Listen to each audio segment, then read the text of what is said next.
Join us on the Path Radio Mix online.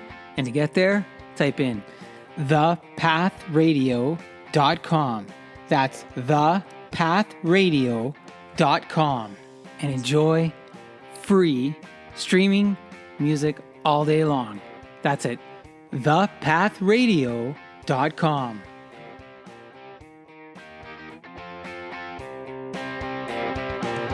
All right, now let's get to the main show, the Monthly Social Podcast, with me, your host, Guido Perino, as you go on with Guido.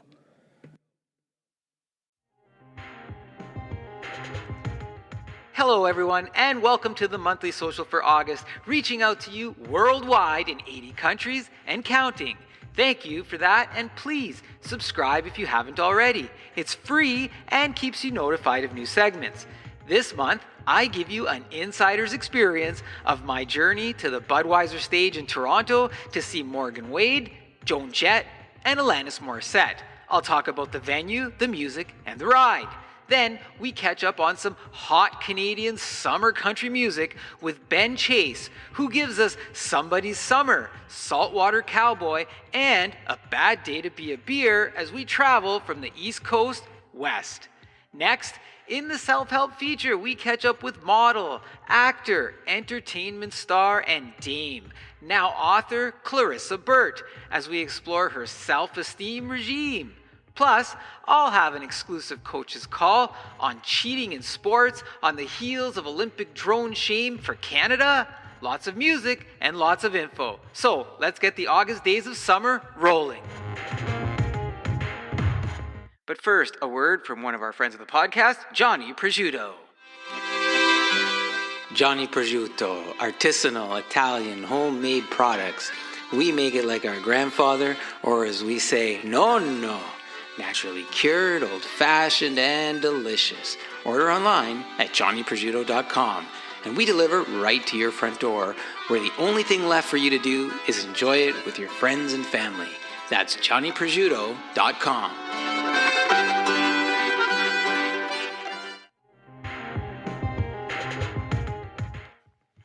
You know, it's always interesting for me when I do the show because I'm starting the show usually on the first of the new month. And so I'm looking forward as I prepare to bring you new content from our guests and other segments.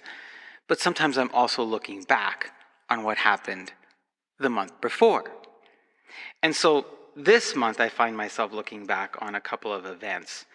One in particular that I want to share with you, as you know, I love music, and so I recently went to a concert at the Budweiser Stage in Toronto. And I hadn't been to the Budweiser Stage in quite a long time. I think the last time I was there, I may have seen Poison, Bret Michaels and the gang play. And that may have been before the whole pandemic thing as well. Well, there's a lot of activity happening in that area, of course. You've got BMO Field, you've got Ontario Place, which is effectively shut down. There's construction, a lot of construction, and congestion. There's a lot of congestion. And you've heard me talk in other segments about the Toronto traffic. It's absolutely horrendous. And you pile on top of it lane closures, and it becomes intolerable. Traveling 1 kilometer takes 20 minutes, and it's unfathomable. It's painful for some of us. Anyways, once you actually get to your destination, you have to, if you're driving, you have to find parking.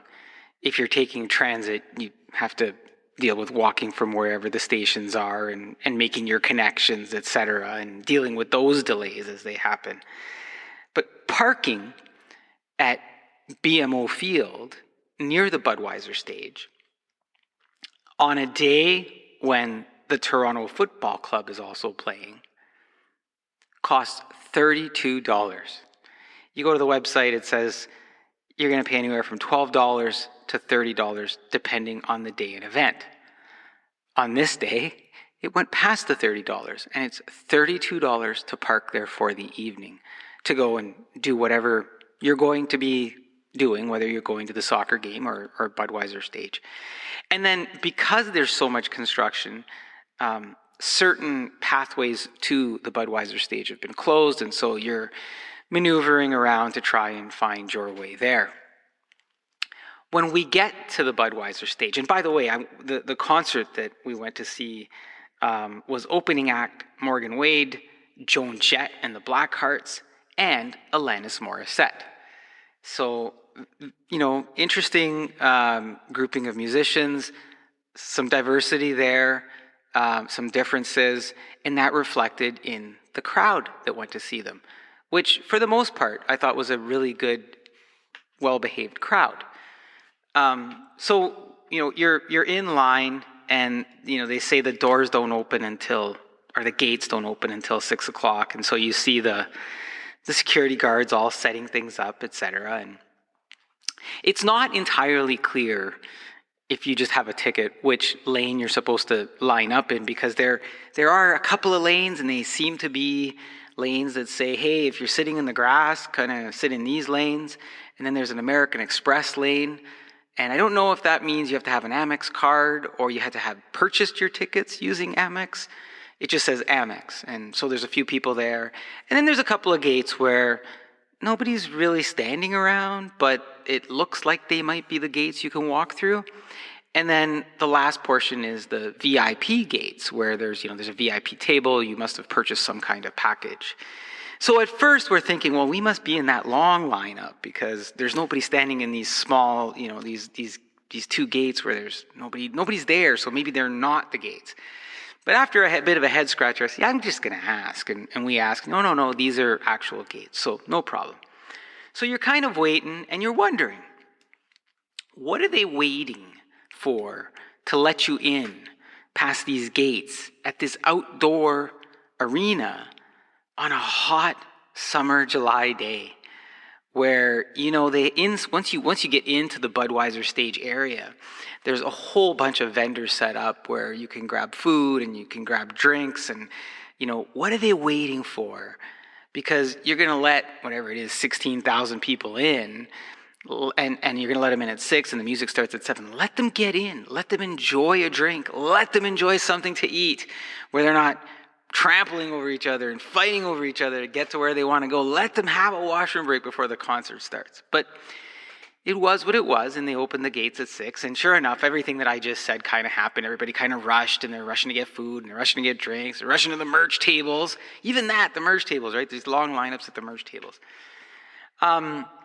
And the food and drink is what it is. Like I think it was like $17 for a large beer, or $15 for your average one, $6 for a soda, $20 for any type of sandwich or hamburger, and you got to buy your fries and sides on extra if that's what you're into. So once we grab a couple of refreshments, a bite to eat, we take a little tour around, and there's also inside there the Amex Lounge. And the Amex Lounge is a restaurant. Now, you can't access the Amex Lounge any other way other than coming through the gates. Except apparently if you take some lake boat cruise or something, and then they bring you in a different way, but that's a different booking system. But for the rest of us, the general public who's walking in through those front gates, you have to wait for the gates to open. And the only way that you can dine in the Amex Lounge is, you guessed it, if you have an Amex card. No reservations are needed, but you have to have an Amex card to get into the restaurant there.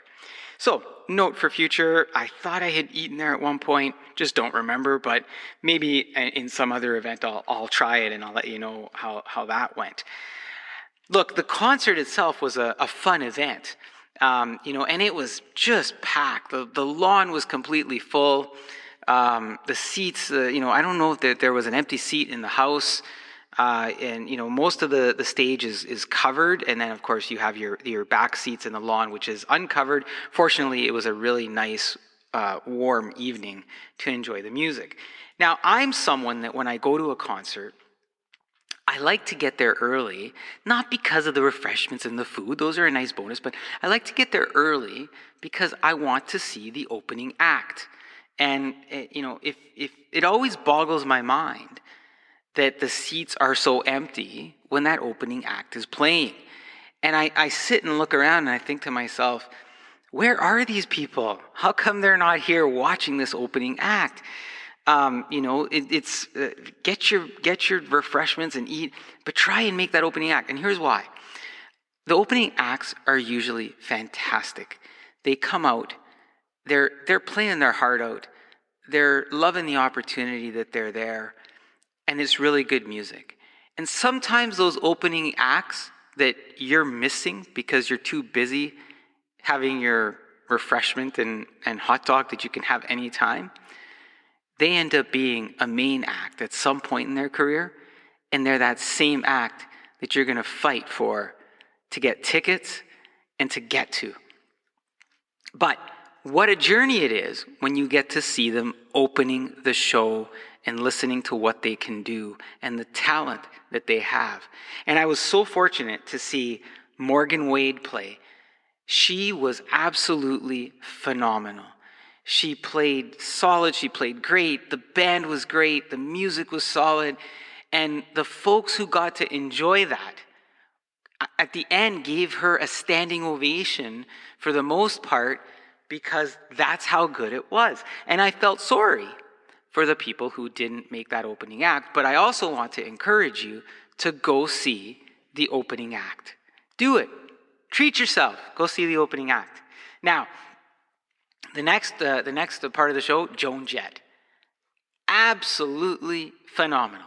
When you listen to Joan Jett records or digital music files, if you will now, or tapes or whatever medium that you've used in a traditional sense before you go see something live, she sounds like her records. She sounds like her recordings, which is great, right? Interacts well with the crowd. The band is just a solid band, solid music. Everybody was up. There was a lot of dancing. There was a lot of energy in the crowd. It was almost like she was the main event at that point. It's when you feel the energy, if you've ever been to a concert and you're in the crowd, when you feel the energy and everybody's got a good vibe, there's good things going on, the music is good, everybody's dancing, you don't see a lot of complaining, you don't see a lot of movement. That's what it was, and it was a high energy moment. She played some of her classic tunes. She just ran the gamut on her songs, and you could see different pockets of the audience responding differently to different songs, all in a good way, but overall, the whole crowd just seemed to have an energy with Joan. Now, the one thing where we were sitting, and it's not just where we were sitting, it's at different intervals in the Budweiser stage. When you're in the 200 section, somewhere before the rails get to the lower portion of the floor, security guards stand there. And they stand there and they obstruct the view of the stage in some places.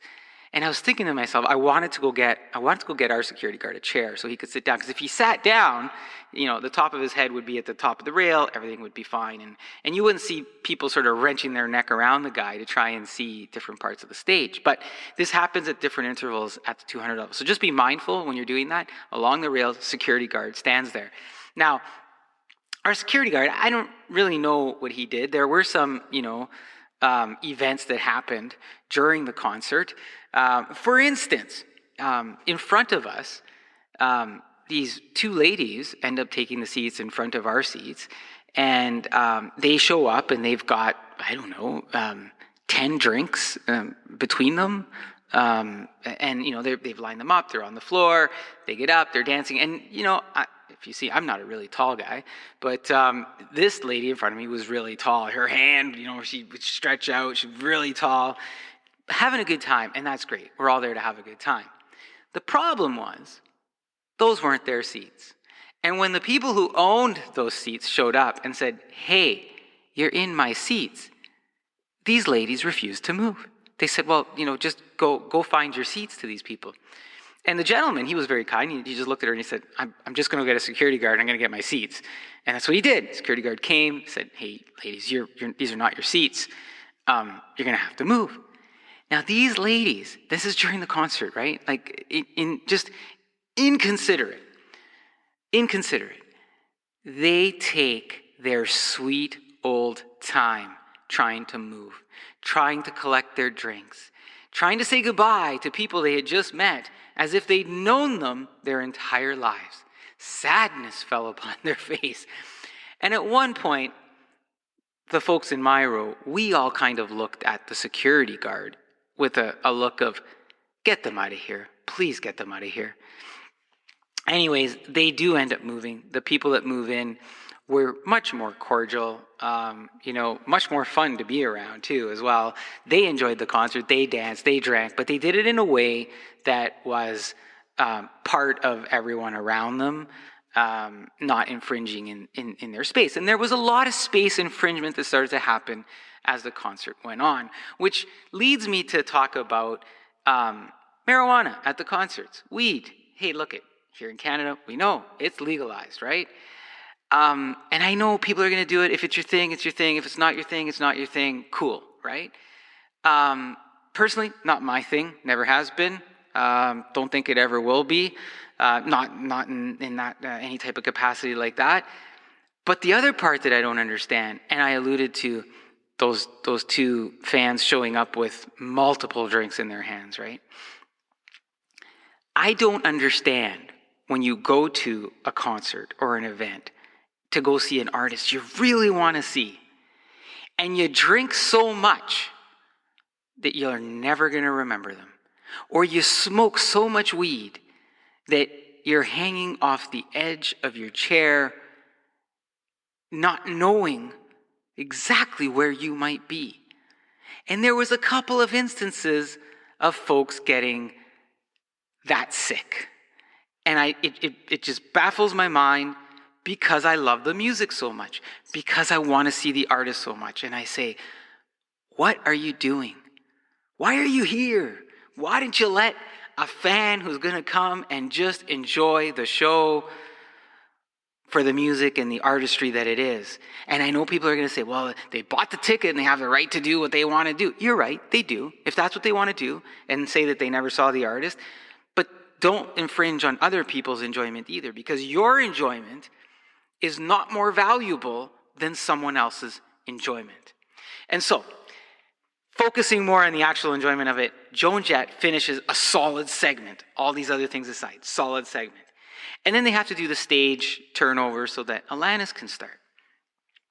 And she starts in an awesome intro, there's a moon and there's curtains and, slow intro, one of her classic songs. She comes out, starts playing a few tunes, and, the crowd's really into it. Still not, she didn't quite carry over the Joan Jett energy in terms of the dancing and people, into it that way, in their seats, watching, standing, recording, a little bit more into it. A few songs into the set, the curtains start to close. And as the curtains start to close, the band disappears. We don't know where the band is going. Somewhere in the Budweiser Stage arena, they surface. They weren't in front of us. They weren't to the side of us. We thought maybe they were behind us. But you now have a large portion of the crowd that's facing the stage, trying to figure out where the band is. And they start playing a song.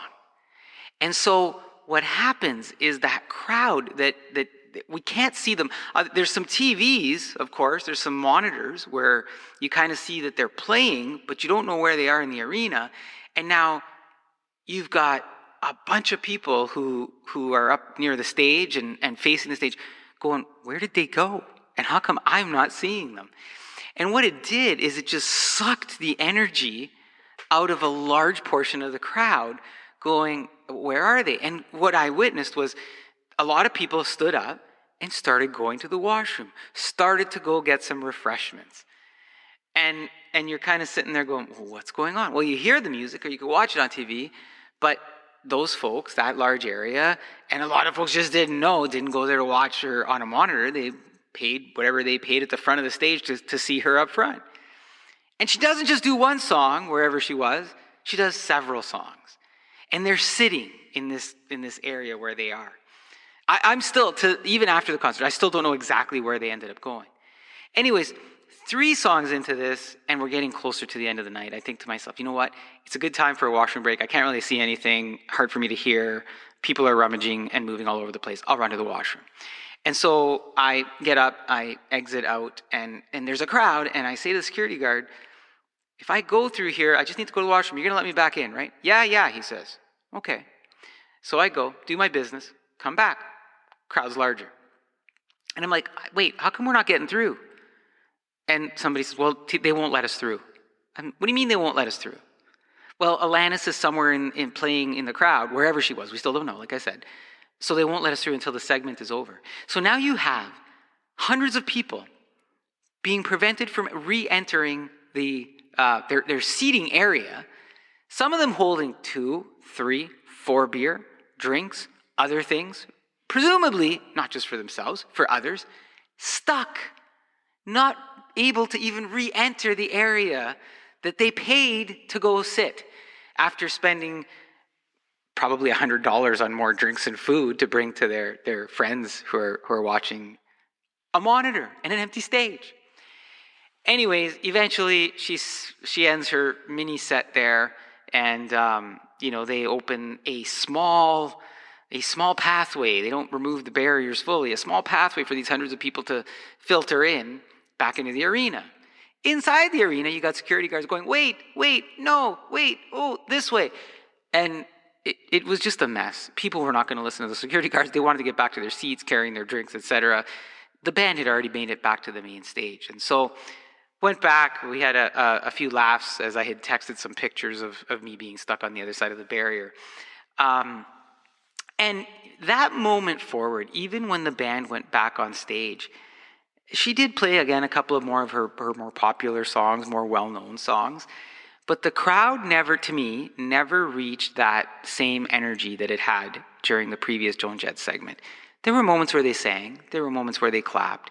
There were moments where, Alanis Morissette is a fantastic talent. She sang great. She played great. The band sounded fantastic. But there were moments, long moments, where the crowd was just disconnected. It just didn't feel cohesive with the band and with the music itself. But I did enjoy the performance itself, just not the entire experience. We ended up leaving probably a few minutes early. The crowd was starting to get gnarly. There were other incidents that started happening with security and people trying to steal seats. And I think that's what happens when you're drinking 3, 4, 5, 6 drinks at a time and doing other things. So I don't know, if anything else broke out. I know a few people got escorted out, but we exited ahead of time, made our way to a busy Toronto highway, and exited the event to conclude that. So, look, what I'm trying to say in all of this is when you go to these events, enjoy the moment. Budweiser Stage, get your act together. There's a whole bunch of things you guys can do better, especially your security detail and how you're treating fans who are putting down a lot of money for beverages and for food and for their tickets and to have the experience. Let them enjoy the concert. Figure it out. I know you guys have a lot of concerts this summer.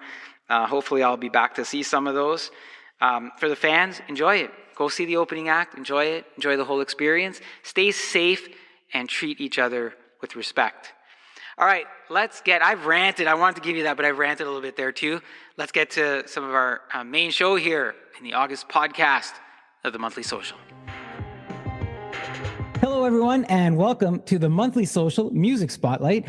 I am your host, Guido, and thank you for being here as we ride from Prince Edward Island, Canada, to Nashville, USA, with rising country music star who some say if there's a beach, you'd want him playing there. The multi-award winning Ben Chase. Ben, thank you for being here. Welcome to the show. How are you? I'm doing great. How are you doing? I'm doing fantastic. It's so nice. Just for folks, as we were talking, and I kind of introduced all these places, PEI in Nashville, and you're on the road right now, right? Yep, I'm traveling right now. We just played in BC last weekend. Now we're just in Ontario for a few days, and then we're off to PEI. Actually, we're playing at a festival called Cavendish Beach Music Festival on July 5th. So we're crossing the country, literally, and getting all those air miles in. That's beautiful. Air miles. There we go. Canada, air miles. For sure. So you're from PEI, but you also spent some time in Alberta. And I think right now your home base is Nashville. And I always like to get a bit of a sense of geography into the show and give our guests a chance to tell about their experiences. Being PEI home, was it hard leaving PEI, or what do you remember about that?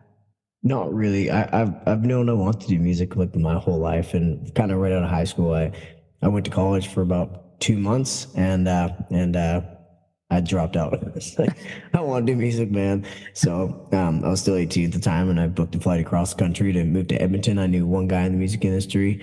Didn't know anything about it. Didn't know what I was getting myself into, but I just knew I wasn't happy when I was in college. I was like, I've got to do this.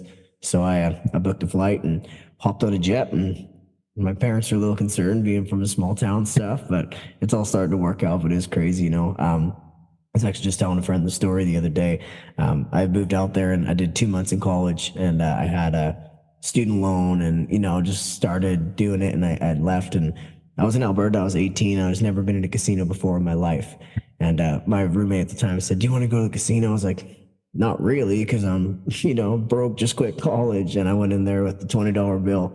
I put it in that machine, and I didn't know what I was doing, and I hit a jackpot, and it was $5,800, the exact amount as my student loan, which is just like the total sign that I was like meant to do that move. It was like a confirmation from above, It was really cool.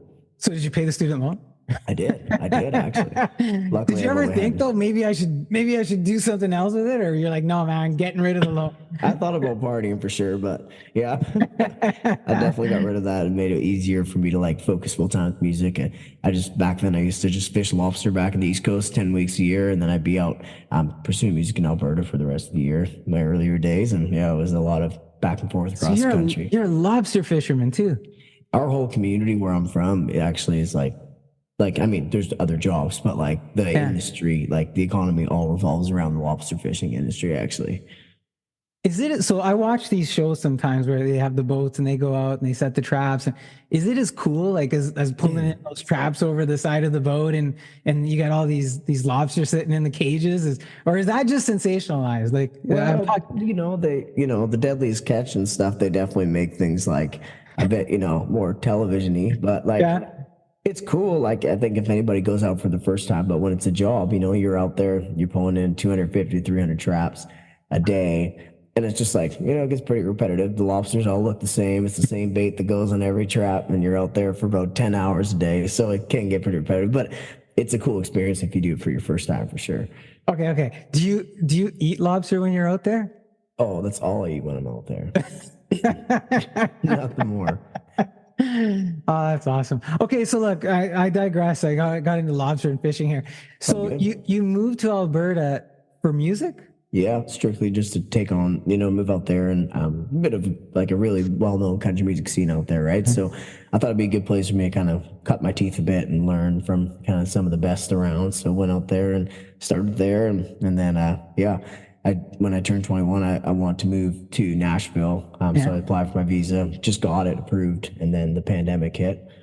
So then they canceled all of our work visas. I was supposed to move April 1st, and everything got canceled around March. So I moved back to PEI actually and spent 2 months actually fishing lobster again, and went back, and just because there's no music, no shows, and wrote songs on the island for about a year and a half and spent more time with the ocean, and then jetted down to Nashville after that. So. Okay, so you get to Nashville.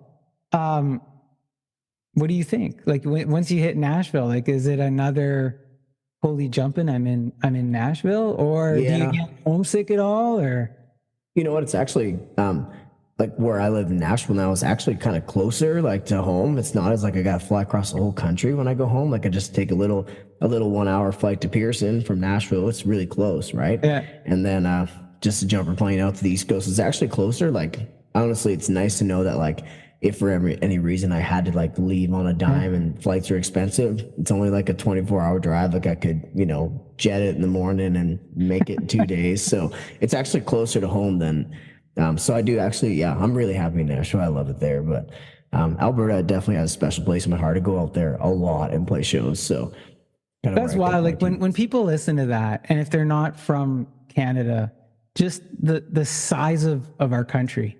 Yeah. Like when you say I can get to PEI faster from Nashville than I can from Calgary. Yep. This year, for example, we have a show.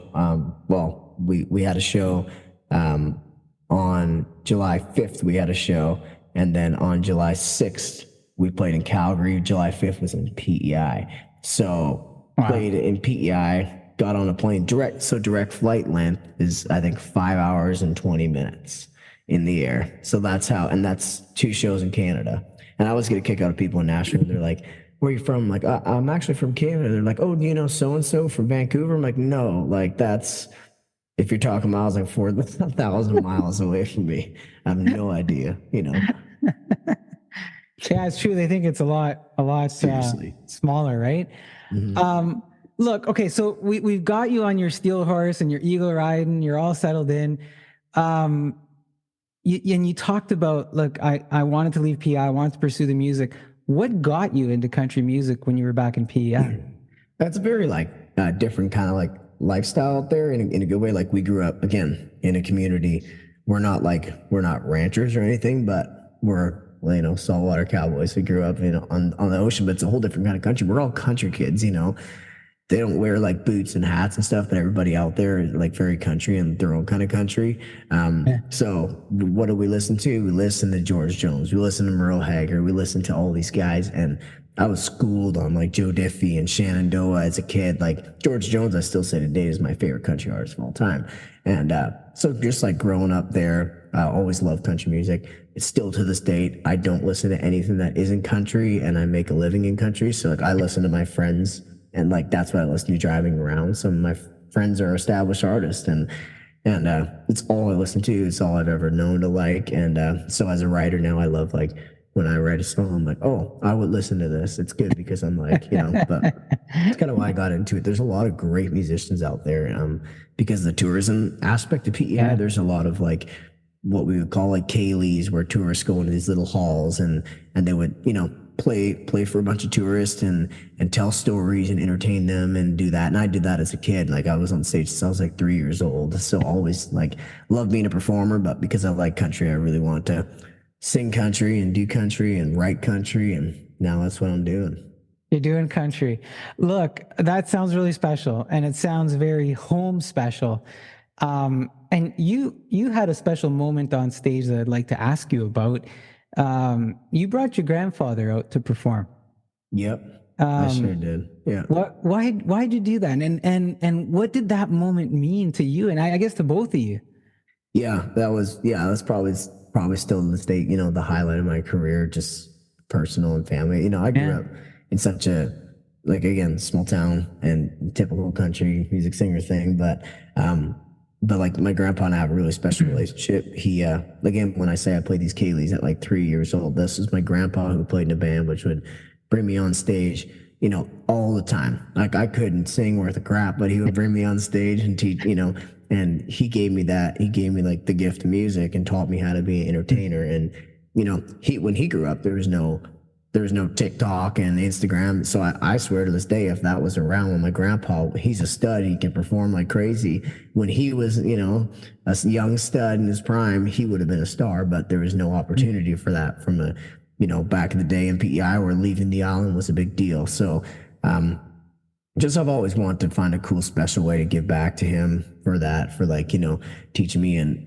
I'm not where I want to be yet in my career, but I had a really cool opportunity open for Sam Hunt at the Calgary Stampede, which there's 10,000 people there. Yeah. And I just said, I went to PEI before. I said, look, I'd love to fly you out and bring you on stage just to give you the feeling of what it's like to sing in front of 10,000 people. Because he plays every weekend still. He's 82, plays every weekend, for his same, 100 friends at the Legion.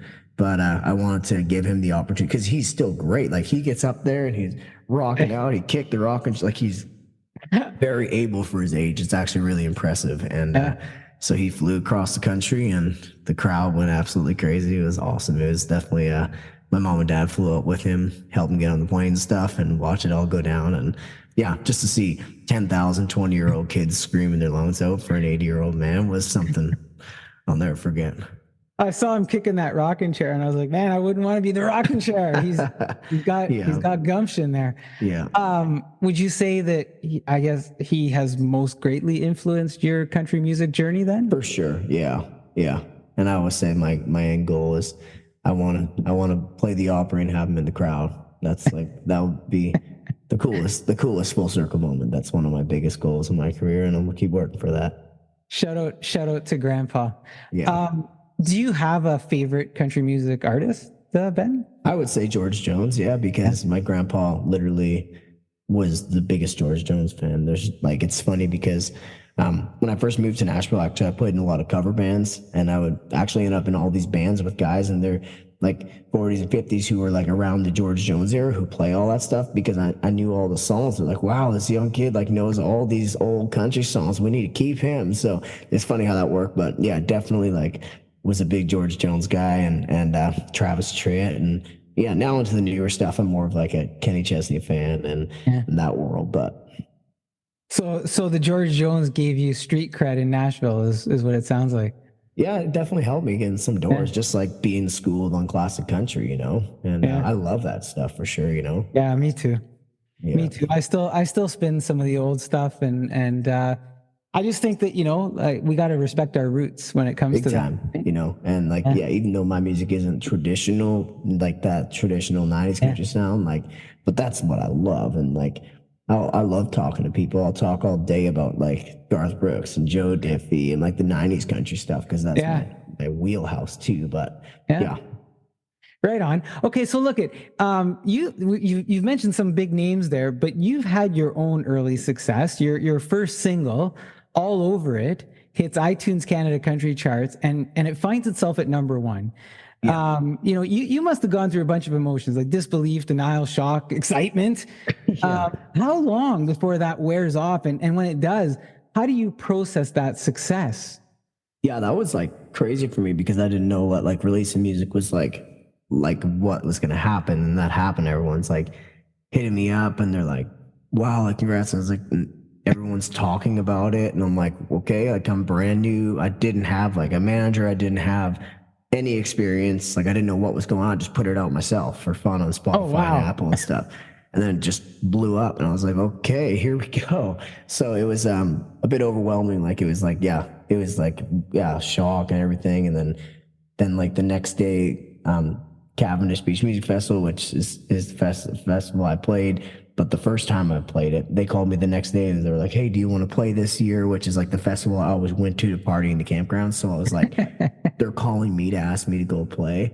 This is really cool. But it was just, there's so much stuff going on. It was really cool. But I definitely attribute that to small town support because like I had like, the word of mouth is a powerful word, Now, who was more excited, you or your sister? Because I hear she's a big supporter of your music. Yeah, definitely both of them for sure. My sister definitely is too. But yeah, I was actually home in PEI. Actually, I released it on January 4th, 2019, and I was home on the island. And I was literally in like the upstairs guest room at my mom and dad's, and then that song dropped. Was what I woke my family up. I was like, what is going on right now? And we had a little party at the house, and it was really cool. So now is your sister responsible for the over 50,000 monthly listeners that you have?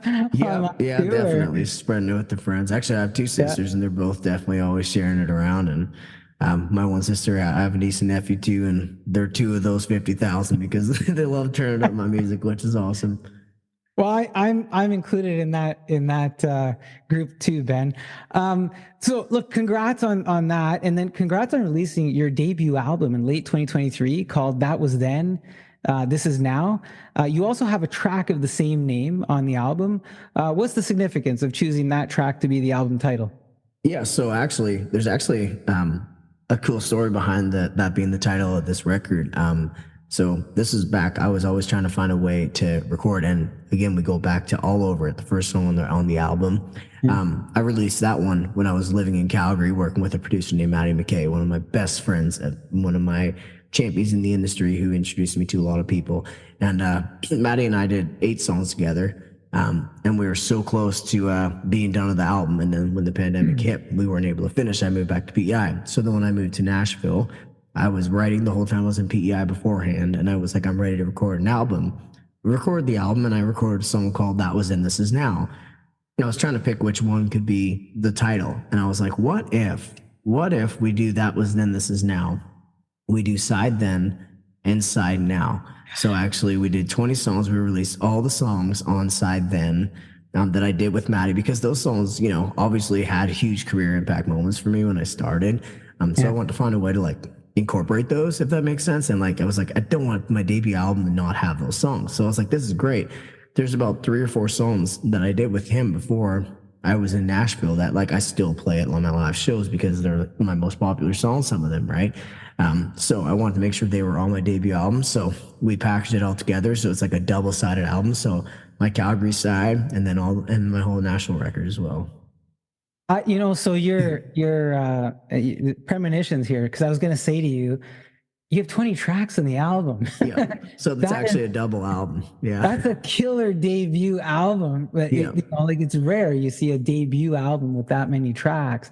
And I was going to say, why so full? But That Was Then, This Is Now. That makes total sense. Was there ever any thought to, let's just do one, That Was Then, and then later This Is Now? Or I don't think so, because we didn't finish the album in Calgary. So we're like, how are we going to do this, right? So in the end, we just went, let's just put it all together, and it worked out. So the All Over It's and the In My Truck Girl, which are like 2 of my biggest songs, they made it on the record. So yeah, it was a very last minute decision. I called Maddie. I was like, yeah, so I guess you are producing my first record. You're just co-producing it with a different guy, but you got a whole side to yourself. So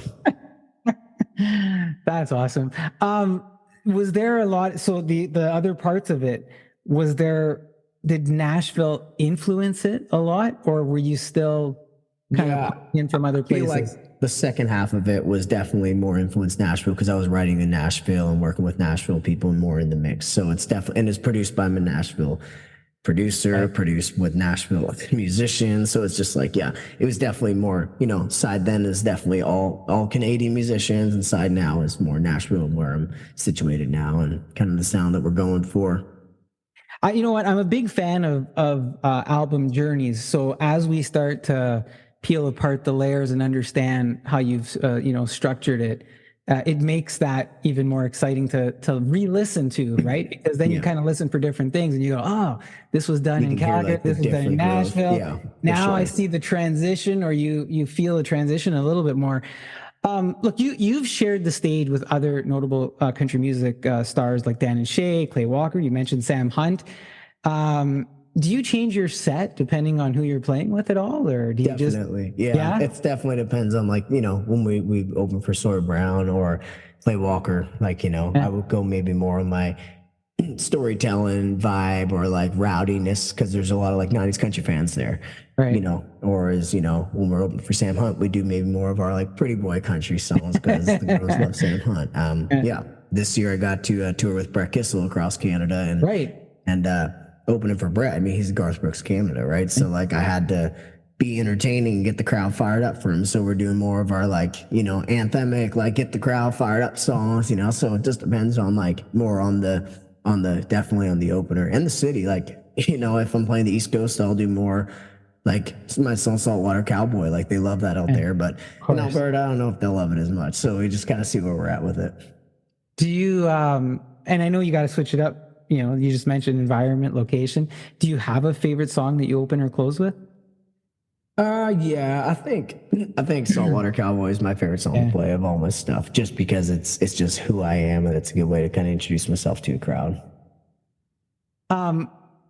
So you got all this going on.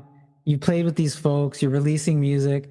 You released a new single on June 7th, 2024, called Somebody's Summer. Yeah. What brings this? Tell us about that song. What brings it to life? What are we listening for? What are we doing with it? Yeah, so where I'm at now with my career is like maybe I tell my buddies a bit more. I'm like, no more pretty boy country, and I just want to be an entertainer. And that's the thing. Also, growing up on an island, like we always, I was a big, Billy Currington, Jake Owen fan, cruising down the beach in the trucks and blasting those summertime tunes and Kenny Chesney, and I was like, I feel like I'm a born entertainer more than a born singer. That's how I word to people. Like, I'm an entertainer, and that's what I love to do. And so I want to like find my niche maybe and zero in. And I'm like, I grew up on an island.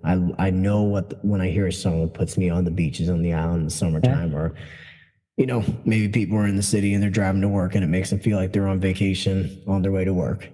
So like that's kind of where I went with it. And when I've been listening through the songs, so it's like trying to pick what songs to record. It's like, these are the songs that define summer for me. And then who knows, maybe come September, October, I can disappear and go to a little island and write new songs for the next summer. Who knows, right? But definitely not PEI though, because if Canadians are listening, they know you can't really go on the beaches in the wintertime there.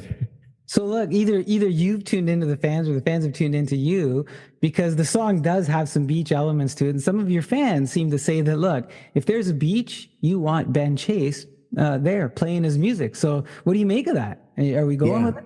I think that's cool. And like, cool thing for me is like, if you're on a boat or on the beach and stuff, it's like, that's where, country music hits the hardest. And it's like, especially if you're like sitting back drinking beer, like on a boat with friends or on a beach, it's like it hits so good there. So I'm going to try to write stuff that people are going to want to listen to it there. And, the song when it's just like when I hear those, Summertime by Kenny Chesney, I'm like, oh, all right, someone pass me a beer, even though I got to work tomorrow, I don't care, So I want to be that guy for those people.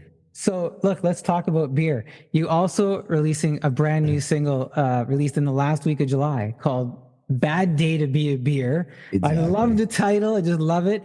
Especially if we're crushing a cold one on a hot day. Tell us about the new tune. Are we dancing, singing, drinking, or all of the above? All the above. The second I heard this song, I was like, this is the song that, 19-year-old Ben would have heard at a festival camping at a country festival and been like, okay, we're turning up today, and would have been like, hand me beers, and started going wild for, or been on a boat and heard and just been like, I want a cool Corona. Like, just like, it was that song that the second I hear it, I was like, okay, this is going to be the one, because this song just literally, it just makes me want to enjoy the summertime and drink. So like, there's nothing you can really beat there, right? So we're killing the beer. That's what it's all. We're just killing the beer in that song. Yeah, the people in the crowd will be for sure. I'm going to maybe bring a funnel out in the road with me this summer and get them going. Your shows are starting to sound even more fun. The producer on that song, is it Denik Dupel? Yep, correct. Yeah. From the legendary Canadian Emerson Drive, and he just won CCMA Producer of the Year this year, so it's really cool to work with him. Yeah, last year's CCMA Record Producer of the Year. Yep. What does he bring to your production? Tell us what it was like to work with him.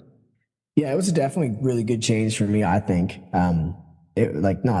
Not like my other producers were nothing different, but Danik just really sees the vibe I'm trying to bring out, and the fun and he, he's been around Bluff for so long, and really pushes me to make sure I deliver like a fun vocal, and the musicians and everything he hires, it just all comes together so smoothly. And I really feel like it just like really helps. He's had so many hits on the radio, so it really makes it sound like it's supposed to be on the radio. So it's great. When you start working with him, is it kind of like, I'm working with Danik, or is it, I'm working with Danik? It's all good. It's cool. If you would have told me 3 years ago, it would have been that way. But luckily, I lived in Nashville and I met him and became friends with him for a minute. So now we're buddies, and it makes it actually easier to work because I'm not anxious about going in to see him. But yeah, like me, I'd be anxious. Yeah. Ben, are we looking at more singles throughout the year then? Or? Yep, I will drop one more before the end of the year, just to kind of look back on summer. I want to be the guy's soundtrack of summer. It doesn't mean, everyone's got videos in their phone of summer they all look back on. So maybe I'll have one to make you help look back and enjoy it. So stay tuned for that. Awesome. We're going to look forward to that. Look, I realized when I was going through your schedule that you made it up to my hometown of Sault Ste. Marie. And you mentioned you were touring with Brett Kissel, and you all made a lot of stops on that tour. I wonder, did you get some time to explore the towns and cities in between your performances? A bit actually. Sault Ste. Marie was really tight because we went from Thunder Bay to Sault Ste. Marie, and then I think Sudbury, if I'm right. So it's like 7 hours from Thunder Bay to Sault Ste. Marie, 7 hours from Sault Ste. Marie to Sudbury.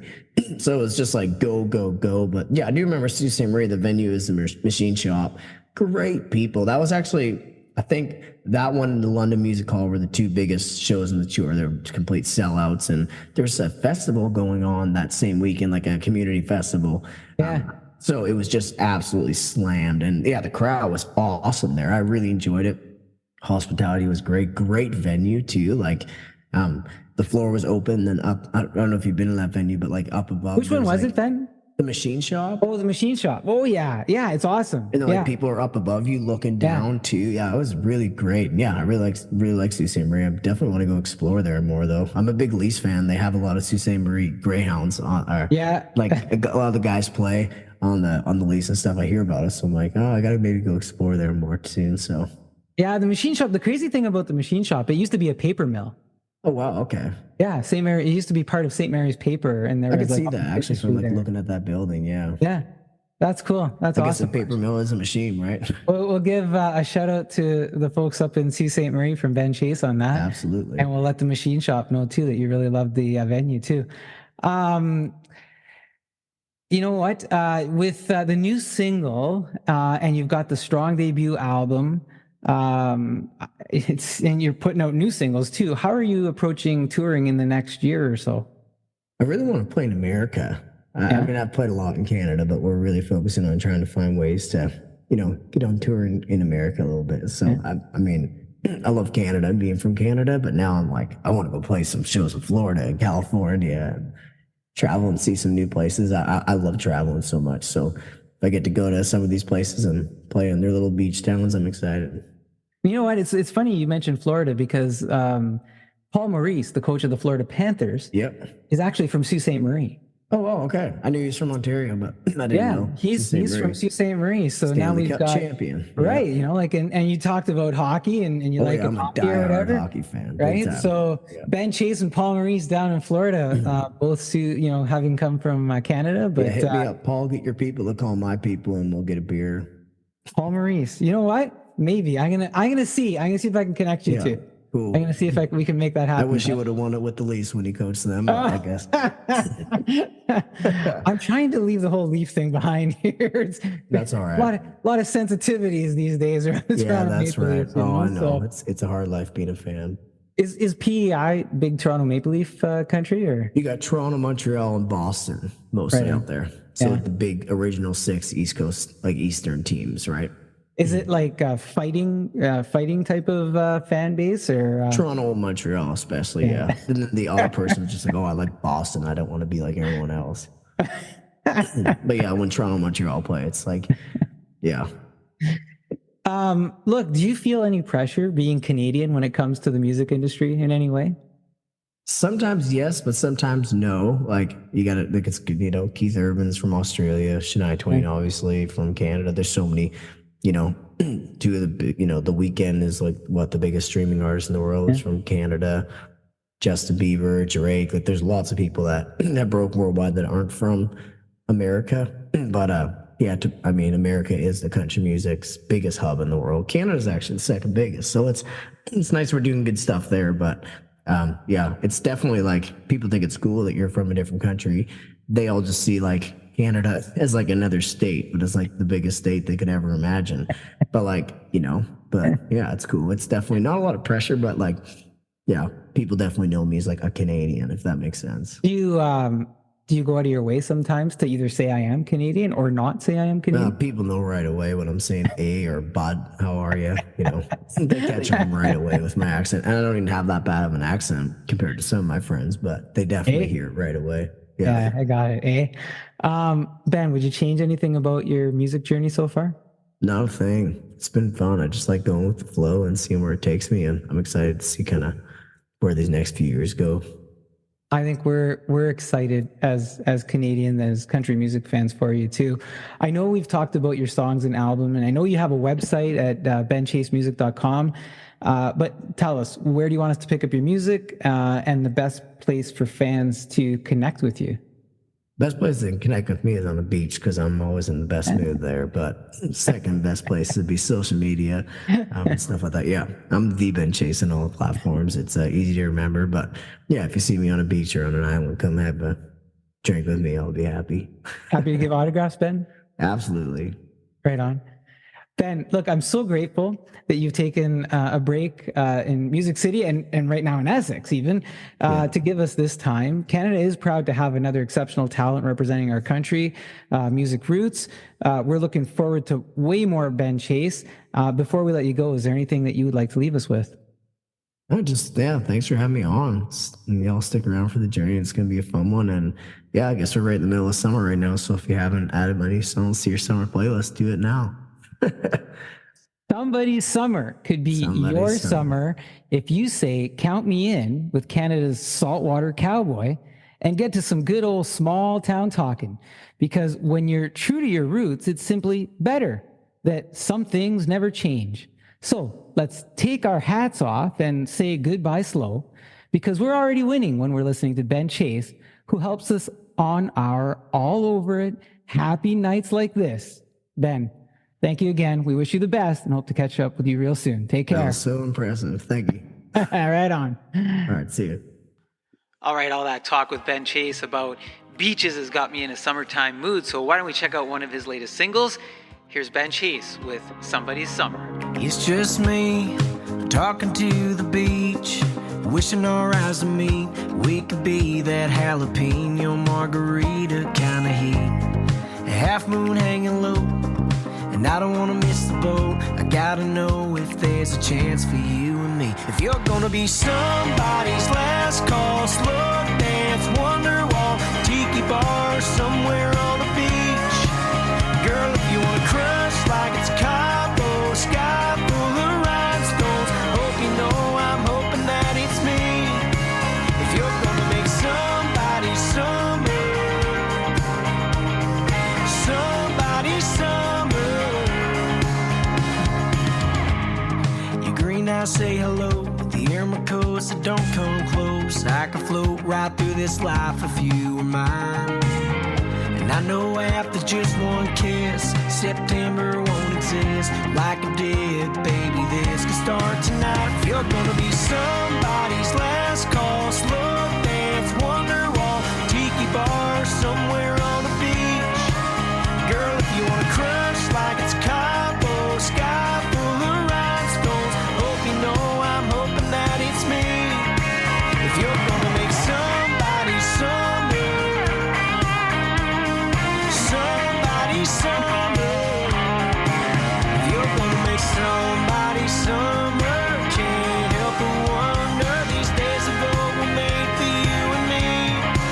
If you're gonna be somebody's last call, slow dance, wonderwall, tiki bar, somewhere on the beach. Girl, if you wanna crush like it's Cowboy, sky full of rhinestone, hope you know I'm hoping that it's me. If you're gonna make somebody's summer, hope you know I'm hoping that it's me. If you're gonna make somebody's summer, these days ago were made for you and me. That is Ben Chase with Somebody's Summer. We're going to hear more from Ben a little bit later on in the show, but now let's get to our self-help segment with Dame Clarissa Burt and the Self-Esteem Regime. Hello, everyone, and welcome to the monthly social self-help spotlight. I'm your host, Guido Perino, and it is my pleasure to host on this month's show, Dame Clarissa Burt. You may remember her in the never-ending story, The Next Chapter, or in one of the many Italian performances like Casa Mia, Casa Mia, through one of her many modeling experiences, or even as an Olympic correspondent. Today, she's also here as an award-winning author of her book, The Self-Esteem Regime. We'll talk journey, culture, books, self-esteem, mirror therapy, and more. Thank you for being here, Clarissa. How are you today? Guido, it's so good to meet you. And I knew from your first name, but I definitely knew from your last name you're Italian. When you said my name the first time, Guido, did you say it like that? Or It's Guido Piraino. Guido, you are piraino in Italian. Pirino. It's piraino. Believe me, I lived in Italy for 30 years. Yeah, I'm gonna ask you about that. So, talking about where you live right now, you're in Phoenix, right? I am in Phoenix, Yeah. Hades, hotter than Hades. Phoenix, hotter than Hades, Arizona. Yes. Is it so hot that the ground is baked? Is it true? Yeah, you can. Yeah, absolutely. I mean, you know, if you leave your car outside and you want to bake some cookies on a cookie sheet on your dashboard, you definitely can do that. It's hot. It's really hot. I sense people doing TikTok videos now that they heard that in Phoenix and sending us some cookies baking on the dashboard. Absolutely. So look, you started your journey in Phoenix and you said, hey, I lived in Italy, Rome, Italy. Now you're in Phoenix, Arizona. Right. In all the, places that you've traveled and been, what's one of the most spectacular things you've seen? Right. Well, I don't know. I was born in Philadelphia and then I graduated high school in Jersey. But after that, I moved into New York City because I really wanted, bright lights, big city, right? Yeah. That I think was for me was really, I think it's the greatest city in the world. But, in my day, it was the greatest city in the world. New York? Yeah, absolutely. Yeah. Not anymore necessarily, potentially. I mean, I hear bad things. But when I was living there in the 80s, it was the top of the world. Then, of course, I lived in Europe for 30 years. So I think Venice always really always hits in a really spectacular way. Rome, they call her the mamma. So every time you go back, it's like, being in, they call it like in the arms of your mother, going back to Rome is really spectacular. All, for the city, for the people, for the food. Italy's just, was really, really it's just great all the way around. There are beautiful other places to visit in Europe, obviously, but, I really fell in love with Italy and stayed for quite some time. So I think that would be the answer to that question. So how did you end up finding your way to Phoenix? Well, after I was there for all that time, I wanted to come back home and be with my family. I was away for 30 years, so I wanted to be with my family. In the interim, my family had moved from Philadelphia, from New Jersey, and my uncle had already moved to Chicago. So everybody decided they were going to come out here. It was, we're talking 30, 35 years ago. It was still new. It was clean. It was, now it's a little bit different because we've had a lot of influx from the West coming in from California and the South coming up from the border. So it's a little different than it was 30 years ago, but it's still a lovely place, to live, and it's hot. It's just hot. So that's why I'm here. And I stayed because of family.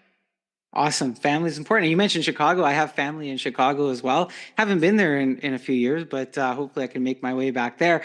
So look, as you began this journey and you've done this, and as you began your journey as a public figure, you started as a model. That eventually led to some movie roles. Was that something that you had in mind all along, or is it happenstance? Did you just kind of go, this thing happened and I'm going with it? Yeah. Or was it a dream? No. I was Mary Poppins in the kindergarten play, and so after I had sung my rendition of Supercalifragilisticexpialidocious and got my first standing ovation, I was hooked. Stage was really, we were just kind of, we're like meant to be together. And, it's like, hold my beer, give me a microphone. And I don't drink beer. So, it was just one of those kinds of things that I don't drink at all. But it was just really one of those kind of things that, you kind of know, you just know. And I knew when I was a kid, we had 3 channels on the TV. And on Saturday mornings or Saturday afternoon, we used to get a lot of the old Hollywood movies. And so I'm looking at Ava Gardner and I'm looking at Rita Hayworth, and they're dancing on these beautiful gowns. And, and I wanted to be them. I just wanted to be them. So the only thing that we had that was close to the internet back in the day, and I'm talking, 60s, in the 60s, was the Sears catalog would show up. And it would show up twice a year. So it was spring, summer, and then fall, winter. And the first thing I would do would, just sort of like, page my way through to the women's section so I could see the clothes and the models and the hairstyles and the makeup. And that's what I wanted. That was really my training ground, if you will.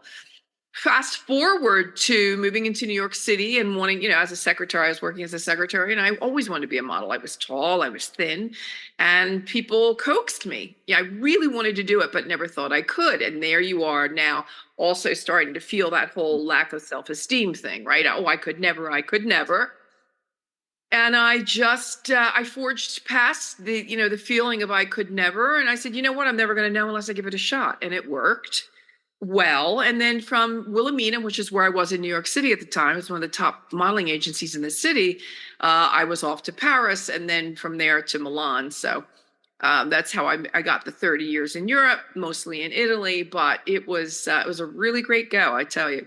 That's amazing. Like, and as a, when you were, young as a child, you were starting to envision it. You were looking at the pictures, and it kind of manifested itself is what I'm hearing. It really did. It really, really did. And I'm going to probably go out on a limb here, and I don't mean this in any way at all to sound braggadocious, but they had started to call me the Ava Gardner of the 80s. And when I got onto television and I started to do the Italian television shows, they had me do a number once that was Amato Mio from Rita Hayworth, where she had on, the white gown and the whole thing. So here they calling me Ava Gardner of the 80s. And then I was singing Rita Hayworth songs. I went, wait, you talk about manifestation. Wow.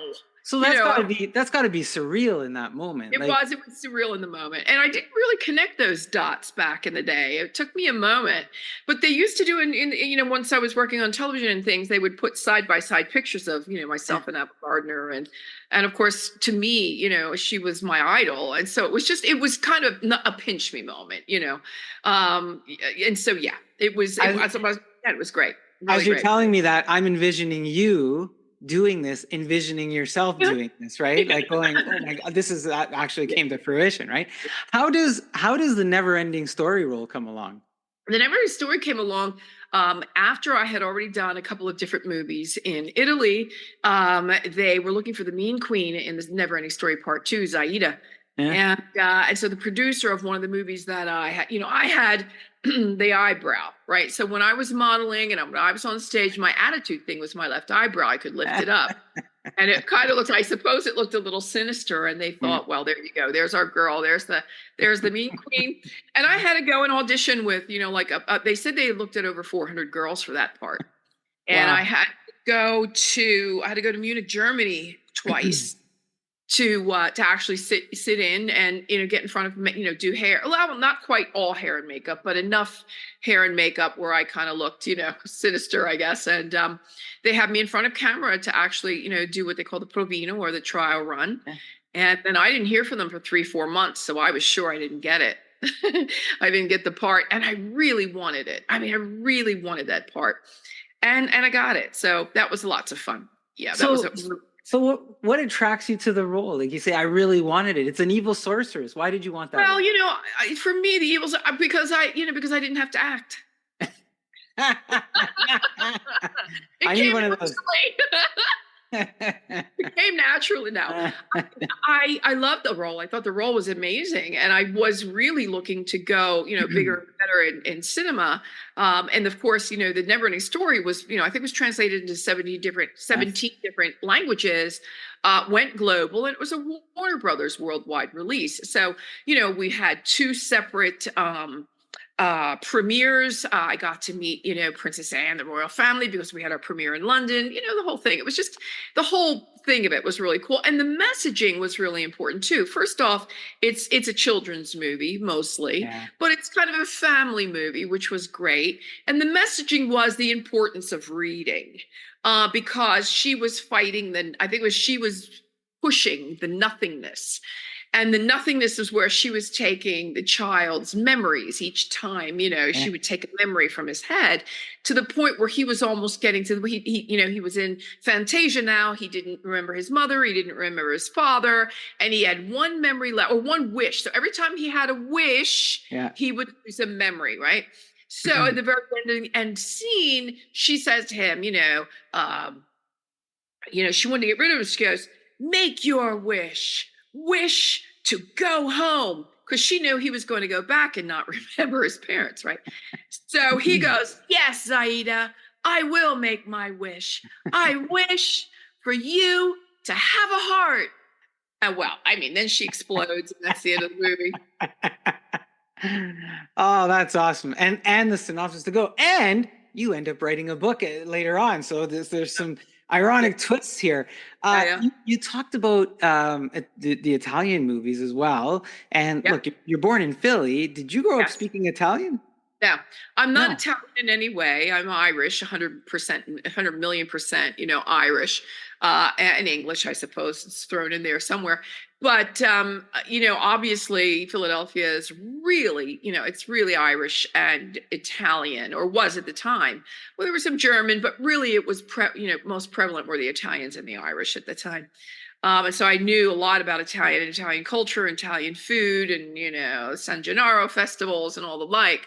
But I didn't speak a word of English except ciao and arrivederci when I was a kid, and got to Italy, and I did then subsequently become an Italian citizen, and I speak fluent Italian, but I don't have a drop of Italian blood in me. That's incredible. So just by relocating to some basic culture things happen, you relocate to Italy, and you absorb the language to the point where you do multiple Italian movies. Yes. Yeah, I did actually. And of course, obviously they're done in Italian. I have a bit of an accent, but because I sing as well, I have a real good ear. So I get, they say, they used to say to me, we know you're not Italian, but you never, we can't figure out like where you're from, in other words. So it's just a little bit of something going on, but so I was very proud of that. That's awesome. That's a great story and a great inspiration for folks, as you think about, hey, can I do that? Yeah, you learn the language, and you had an entertainment career out of it. Yeah, absolutely. Some of the best, just the greatest times. Look, Clarissa, with all your successful entertainment experience, you recently turned your attention to writing a book. And that's what I mentioned. Hey, you wrote a book. You penned an award-winning book called The Self-Esteem Regime. Yes. And before we get into some of the book details and benefits for our listeners and some of your readers, I wanted to ask you about what you say is your objective. And you say the objective is to see people everywhere living in happy, healthy self-esteem. Yes. This is incredible. What brings you to the moment in your life that you recognize this as an objective? Because I think people would suffer less. I think really people would suffer less. I've seen so much suffering from people that just have a bad, sense of self. Their negative mindset, mind think, and not, not understanding how potentially that they can go about learning to love themselves.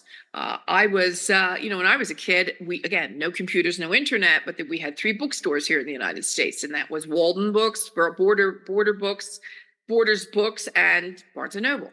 And in the very back, there was a little section called the self-help section. And honestly, there couldn't have been any more than 40 or 50 books total. And that's where I would go for some help, some guidance, some solace, assistance, get some of my whys answered. And I realized now, of course, it's a $1 billion industry, and the only bookstore left is Barnes & Noble. When you walk into Barnes & Noble now, it's a personal development section that just goes on and on and on and on and on. But back to the point, and that is, I think that, we as human beings are always a work in progress. We're constantly learning.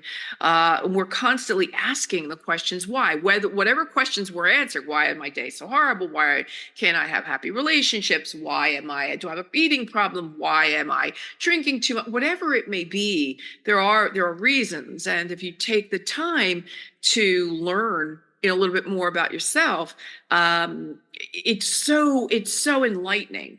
And it's very powerful. And that's what happened to me. There are a couple of different things that, when I was writing this book, The Self-Esteem Regime, which, by the way, is a manual. It's, I say it's a manual, a mission, and a movement, right? Because I want to see everyone living as an esteemed being. But the manual part of the book is it's broken down into 12 bite-sized chapters. Each chapter starts with a word.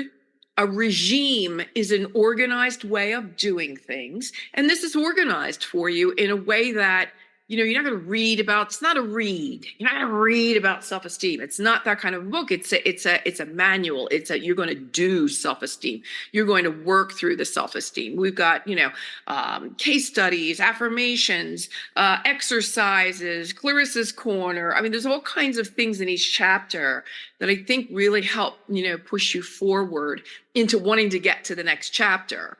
So the first chapter, Guido, is release. What is it that you were taught, what you think is written in stone? Where is it you think everything is etched in marble and you can't change it? Those are some of the things I think are the first things you need to address. What's not serving you? Because I understand that, we all understand that our parents did the best they could do. Parenthood doesn't come with a manual or an instruction booklet. Our parents aren't perfect. And, I don't know how long it took all of us to figure that out. But we have to stop being pissed off at our parents. We just do. No matter how good or how bad they were, it's on us now. It's okay, the toxic stops here. I'm going to get in touch with my inner child and I will reparent her. So and that's where the beginning of the book, that's where the beginning of the work starts. So at some point as you're doing this and as you're saying this to me, you saw enough of something happening that you had to do something about it. And the something about it that you did was started writing the book, right? Yeah. Yeah. And there's a lot of these somethings going on that we're going to talk about today, right? Yeah. Well, I think, people say, why did you write the book? Well, here's one of the reasons. Here's me when I was, that's probably Mary Poppins age right there. But there's my mother. Okay. And my mother used to say to me very frequently, oh, don't take a picture of me. I look horrible in pictures. And I'd say, Mommy, you're so pretty. Oh, no, I'm not. Mom, you're so smart. Oh, Chrissy, believe me, I'm not smart.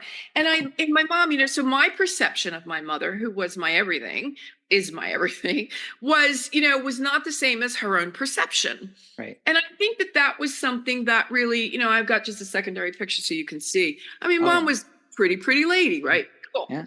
And I have my grandmother, who was a lovely, lovely, lovely lady, lovely, very pretty lady.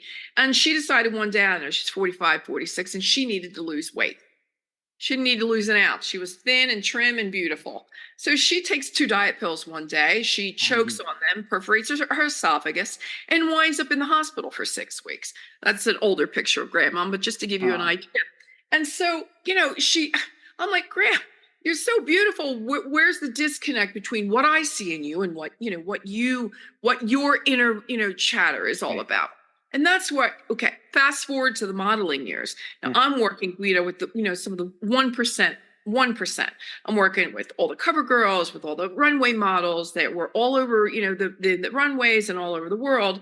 And so I'm working with some really beautiful, beautiful women. By the way, this is not everyone, just some of the cases were toxic relationships, alcohol, drugs, anorexia, bulimia. And I'm looking at these girls, of course, and what's the connection? Lack of happy, healthy self-esteem. And everyone needs to work through their own. So that's really the reason that I wanted to get, this out of my head and onto paper, the self-esteem regime, to help others. And by the way, self-esteem doesn't discriminate. So this is, the cover of my book is blue. I'll show it to you. When I first got it back, it was pink, yellow, and orange. Okay. From the publisher. There's a New York City publisher, Rubin and Littlefield. And I said to them, can you do me a favor? It's beautiful and I love it. Can we make it blue so that men will pick it up? Because we don't, really, truly, don't forget the guys in this scenario. I mean, everyone will have self-esteem issues somewhere along the line, if not, more frequently than that. You gave me so much to work with here as I continue to talk. So thank you for all that. Thank you for sharing the pictures, because I think when we show the pictures and eventually folks will see the video version of this, they'll resonate with what it is that you're saying and some of your reasons, right? So you gave us a personal connection, but you also talked about environment. You gave us some glimpses into the times of the year or throughout the years as well. And I know one of the challenging things in the last few years, Clarissa, especially coming out of the pandemic, are things like the news and social media and politics and economy. Yeah. In your experience, what would you say is the element that is most impacting us from those pieces? And you started talking a little bit about it when you talked about your mom and your grandma. But those times were a little bit different, but maybe not. Right now, we're just using maybe different mediums. But from your experience, right. Well, I think it's more prolific now. Also, because of the pandemic, yes, but really because of social media. We have a mental health crisis. We do here in the United States. I'm sure you must in Canada. It's a youth mental health crisis, but not only. And we have a loneliness epidemic going on right now. And so people everywhere are hurting. And we, got wars. I mean, we could talk about all kinds of social, political, all of that as well. I just think that let's just keep it as on a general basis, on any day basis. I think you should not turn on the news because it just tends to depress you. And I think that that would be the answer to the question. We have a lot of our kids are depressed or anxious. They're committing suicide or they have committed suicide. And I know that sometimes they say suicide, sometimes they say unalive, but definitely you're the author of your own demise, right? So you really have to be. We have to be more mindful and doing the work that I did, especially when you start to do the work on it. First of all, it's your sacred duty to do the work on yourself for the love of self, and it's your sacred duty to take the walk down the path of self-improvement for the others around you as well.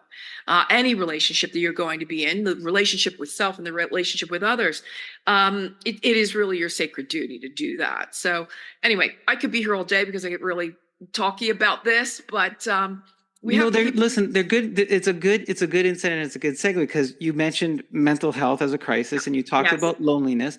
Yes. And so then I start to think, why is self-esteem so important to our fabric as individuals as we engage in these social settings, which is different than the social settings of 20, 30, 40 years ago? Yeah, because social media has made it a lot easier for everyone to compare themselves to others and feel lesser than. B, it's opened itself wide up for bullying the way we never saw it. We talk about, a lot of times we talk about, the grass is always greener on the other side. We feel lesser than the Joneses because it looks like everything's so great over there. Well, first of all, we haven't walked a mile in their shoes. So that's something that, I like to drive home. Secondly, you get to be you. You're so, source and divine universe, whatever you want to call it, God, they knew exactly what they were doing when they created you. So you need to just be real happy about that and not worry about what everybody else is doing. The other thing is, we're always worried about the grass being greener on the other side, right? And so here's a couple of things I say about that. The grass is always greener, Guido, where you water it. Okay? So be real careful about being mindful of your own business. Be worried about everybody else's business. Just worry about your own. And the second thing I say about that is it really grass, this grass really greener on the other side, or is it AstroTurf?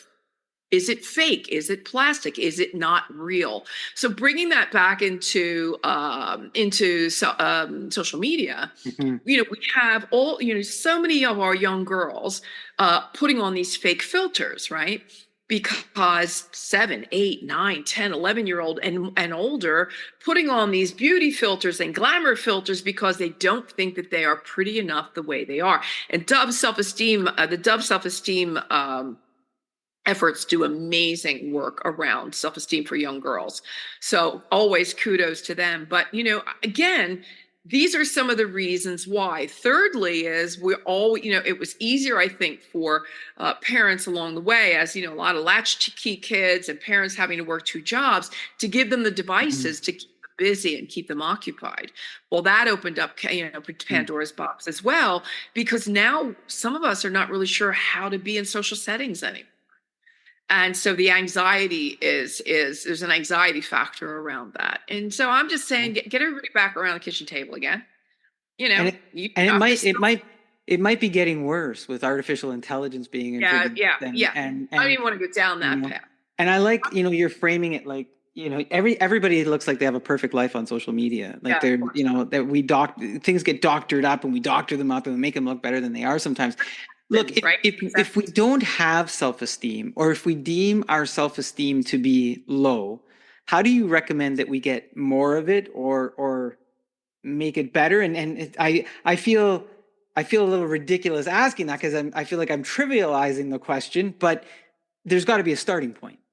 Well, there is a starting point, and that is, knowing that, things hurt, things feel uncomfortable, things don't feel happy. That you're depressed, that you're not living your best self. So, find the help where you can. With the internet these days, instead of, being on TikTok for hours every day, maybe you need to be looking into courses or classes or books, or even meetup groups, of people that are like-minded, that'll be able to get you out of the house, and interested in other things that's not necessarily your device or whatever else, might be happening, that, you might be using your time on. So I think that that's really always a really important thing. No more say, you got to say, get a book like mine, and not mine, someone else's, but, stop the negative talk. That is really, all the negativity's just got to go out the door. And that is really one of the things that I would say exactly where you need to start with that. There's also a lot of other things that we think are ours that are not. There's another book that I love. It's called Shake the Family Tree. It Didn't Start With You by Mark Wolin. And, we talk there about, generational trauma and the things that, that were sometimes foisted upon us, that they're not ours. They were, we were taught. And then if we try to move away from the familial tribe and, and embark on our own path, we can be pulled back, we can be shamed, we can, deal with others' anger. So you're going to have to understand also that when you're dealing with your own self-esteem, you are going to have to be rather courageous with it, because some moments are going to be, just get ready for that, it's going to be uncomfortable. So be really, really worried about, be mindful about that, I think also.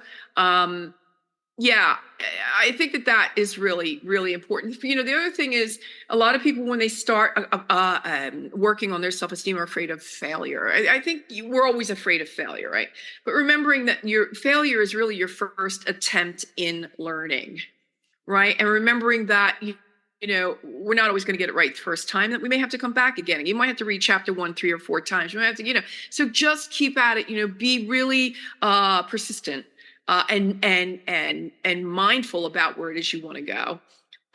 Fear is one of the things that has always kept me, held back. And so fear is one of those kind of things that you need to plow through. You absolutely do.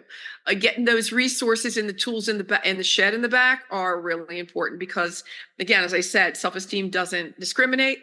It ebbs and flows. People say, do you ever take a test on self-esteem and you get 100 and you're good? No. You don't, because life is life and it will trigger you, and you won't see it coming.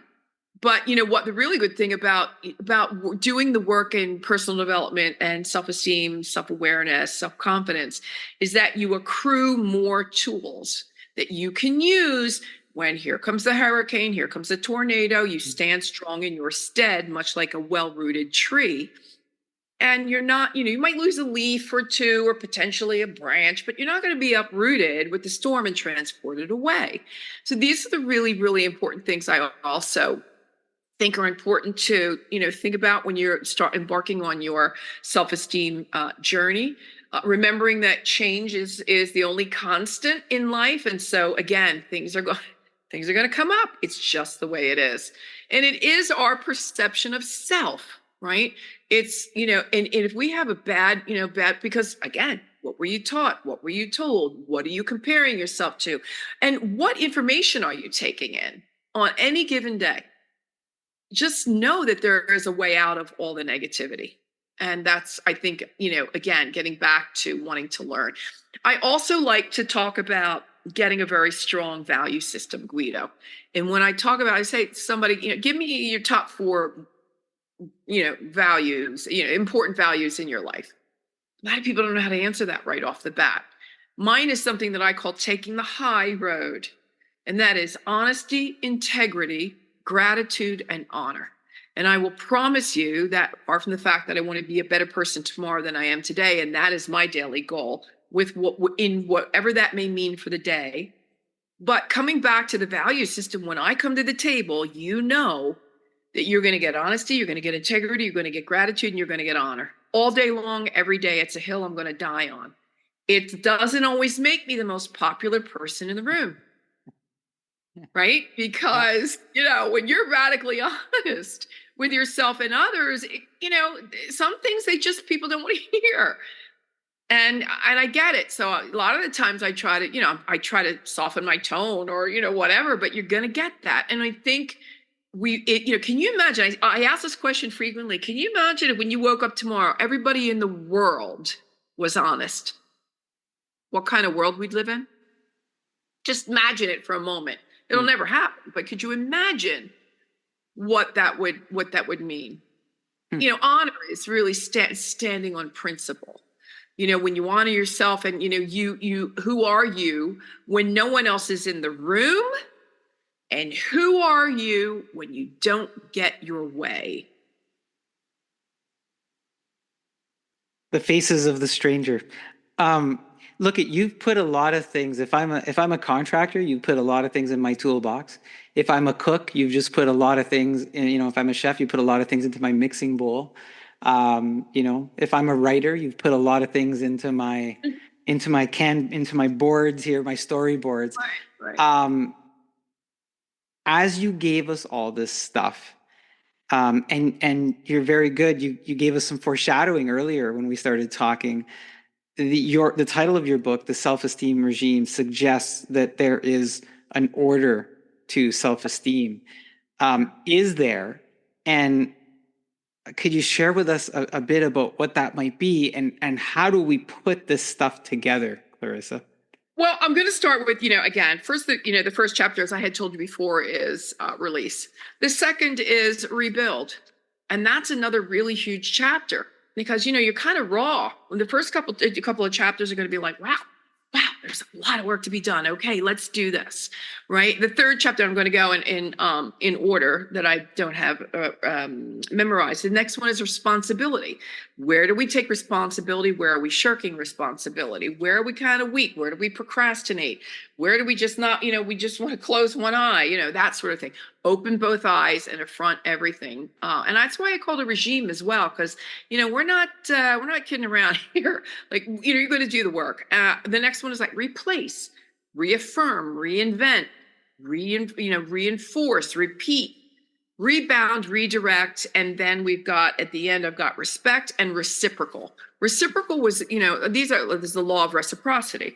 It was difficult for me to accept anything really. I mean, I felt as though I was I was giving and caring and loving and that sort of thing. And I think one day I said something and somebody said, but don't you understand, Clarissa, it's so hard to give to you. It's so hard to do anything for you. And that was a teaching moment for me because I realized that maybe people were trying to do, but I was so, independent and so self-sufficient that I wasn't opening myself up to anyone else that wanted to be reciprocal in the relationship. Right.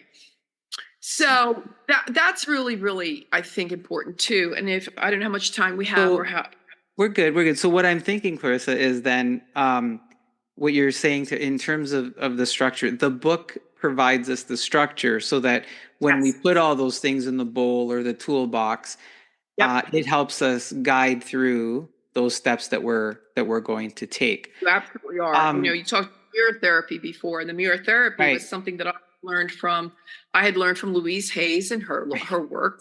Jack Canfield used it in his works as well. Jack Canfield, Chicken Soup for the Soul, along with Mark Victor Hansen. And I figured if it was good enough for them, it was good enough for me because, these are titans of the personal development industry. And I think, that when you start, there are two ways to approach a mirror. One is to look into the mirror. One is to look at the mirror. One's to look into the mirror.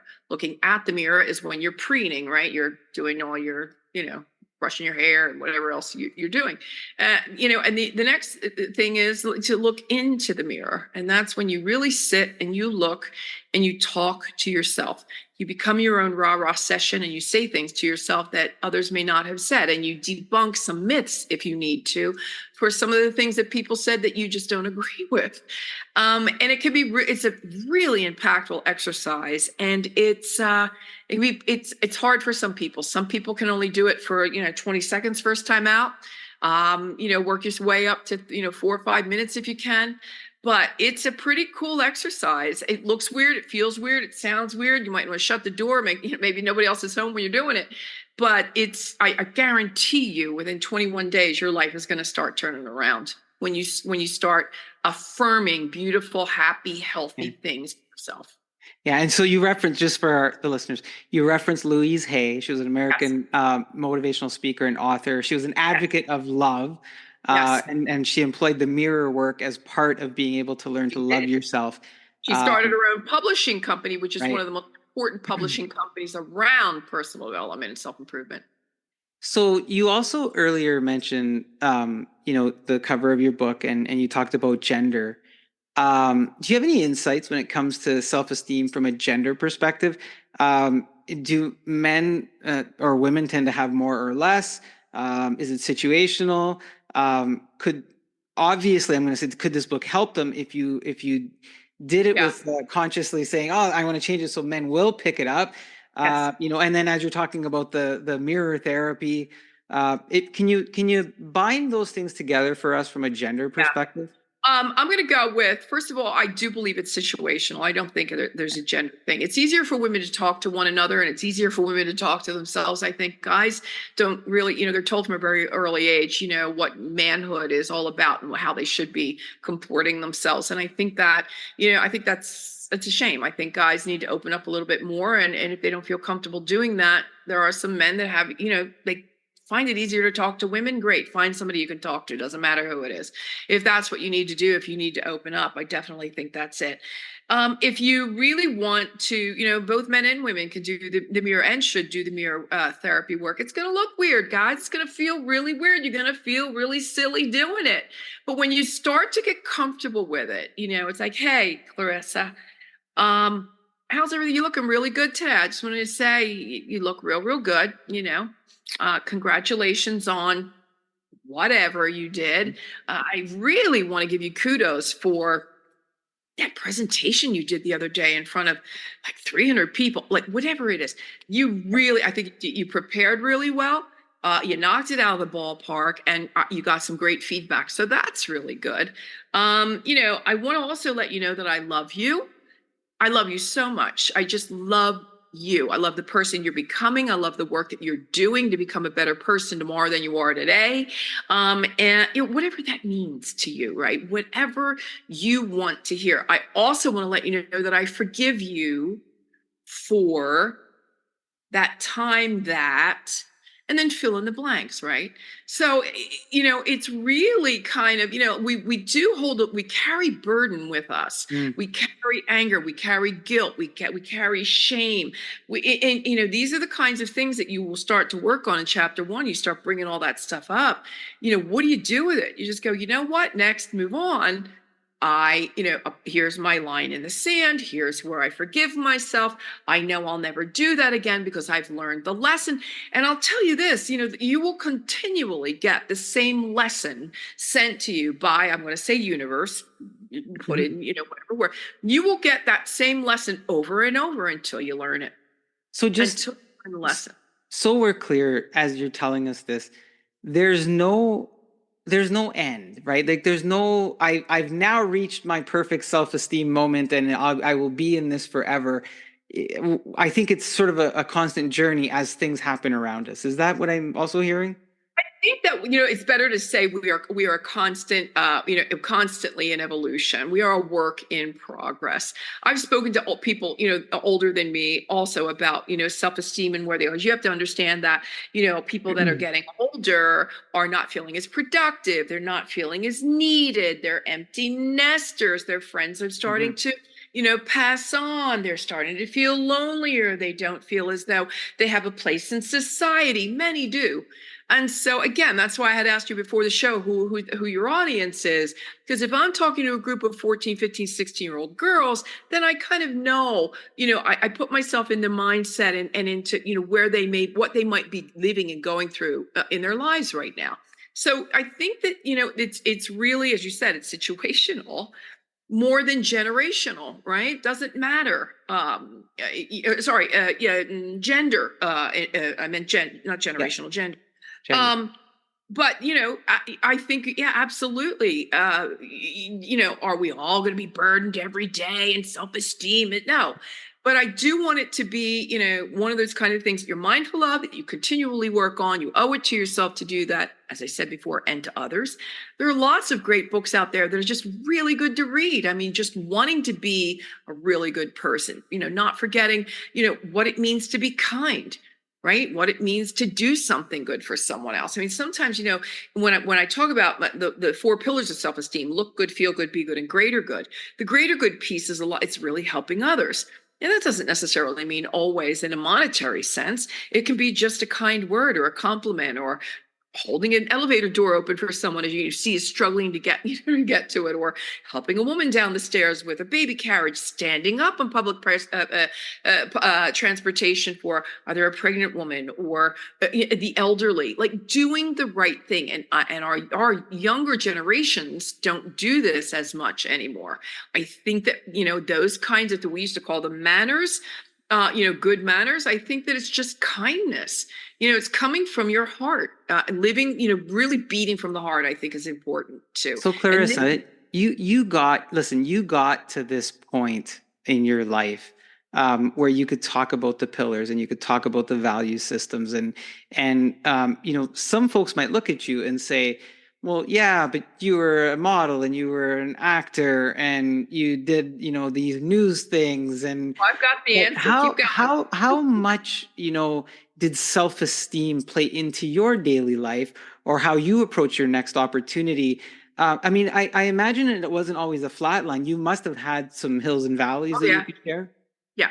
Yeah. Well, let me just say that, again, nothing that I do here is to bash parents. Again, that's not what I'm about. It's not what I do. But, my childhood was grew up in a difficult home. There was violence, and there was alcohol, and there was, it was a very severe Catholic upbringing, and it was your children are to be seen and not heard. And anything that you were doing that was either creative or fun, there was a very short leash on you at all times. And so the idea of a compliment, there was no compliment. There was very little in the way of, you really did good, or I don't think I ever heard, I'm so proud of you, ever. I certainly never heard you're beautiful. Right. So when I got out to say, well, I'd love to be a model, but I don't think I ever could, there was no, I think there wasn't very much in the way of background or foundation, the foundational principles, if you will, of, who I needed to be in society. And so I think that the idea was that, there was a worry that I would become conceited because of all the gifts, as, rightfully so, you've pointed out, that I had been given. But I really had to, I know that there was, PTSD that I had to work through, no doubt. There was anxiety that I lived through that had me gripped for the first 30 some years of my life.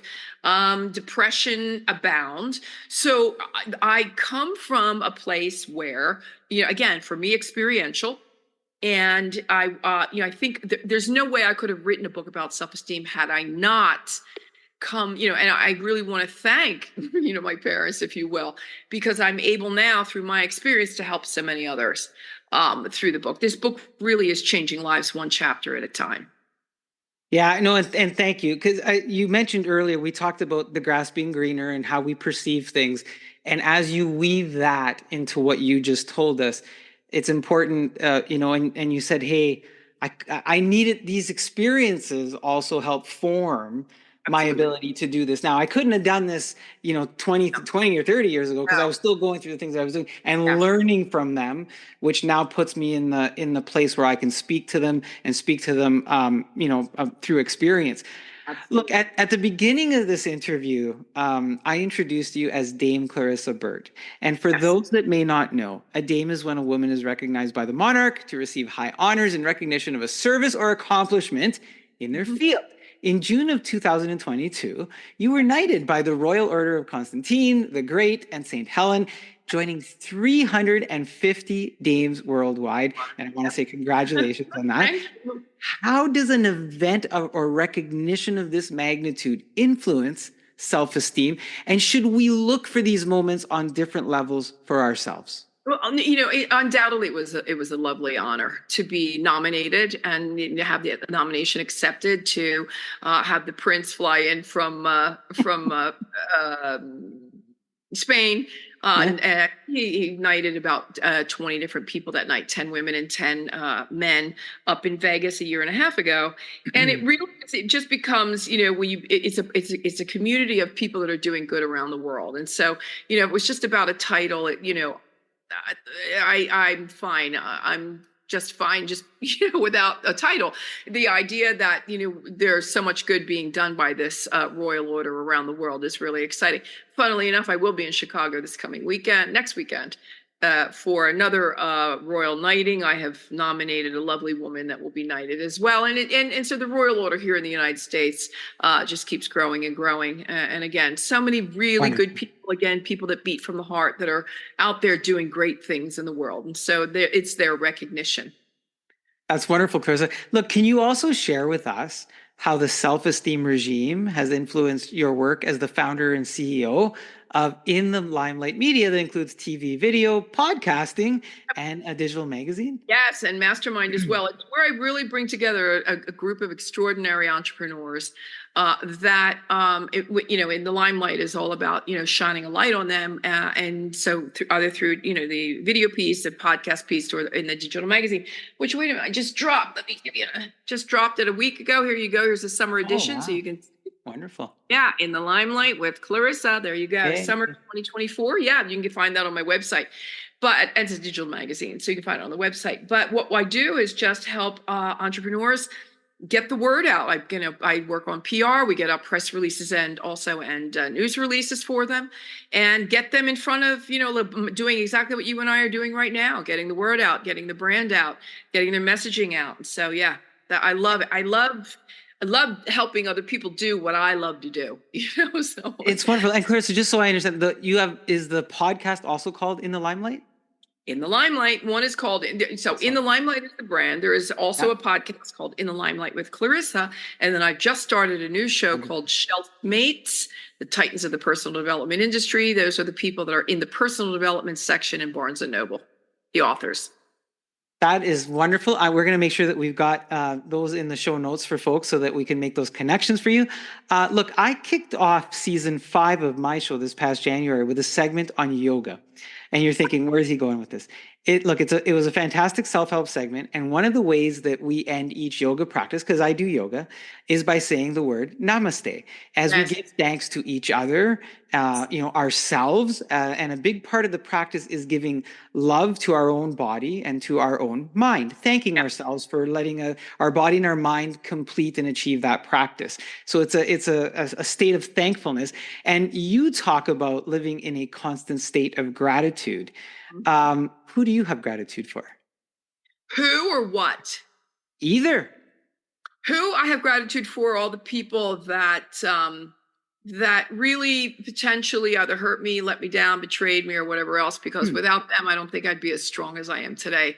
What am I grateful for? Pretty much everything else. I'm grateful for the food in my pantry, a warm bed at night, and soft bed at night. I'm grateful for my family. I'm grateful for my friends. I'm grateful for my health. I'm grateful for my health care. I just had an operation 5 months ago, and I had wonderful health care to get to see me through that. I'm grateful for the glasses that I'm wearing right now, because without them, I wouldn't be able to see. I'm grateful for you and the time that you've given me so that I can, talk about a book that I'm, obviously is my baby, but I know that is really greatly helping other people, which is exciting to me. Do I need to go on, or are we good? I just think it's right wonderful. Now I'm also grateful for air conditioning in Phoenix, Arizona, 103 degrees. No, but that's great. And, so you mentioned some very simple things as well. And sometimes we take those simple things for granted. Yes. I want to thank you for being here with us today and for entertaining all of my questions and for your patience as I ask them. Before we do let you go, can you tell us where the best place to grab a copy of your book and how to best engage with you online? Absolutely. Here in the United States, it's been 2.5 years in the Barnes and Noble stores, but certainly you can find it on Amazon. I know that you have it on Amazon there in Canada, Amazon, Kindle, and Audible all over the world.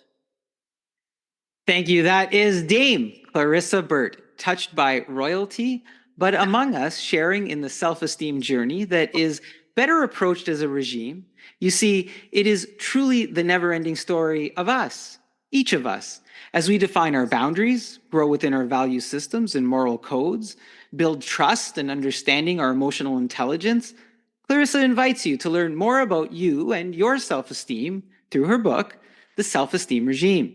I will have all of her contact information in the show notes. Thank you again, Clarissa. We wish you the best and hope to catch up with you again in the future. And please take care. Thanks, Guido. I hope you enjoyed that self-help segment with Clarissa Burt and the self-esteem regime. And of course, there's more information in the show notes. Now, how about we get back to Ben Chase, our feature music guest, and one of his favorite songs. Here is Saltwater Cowboy.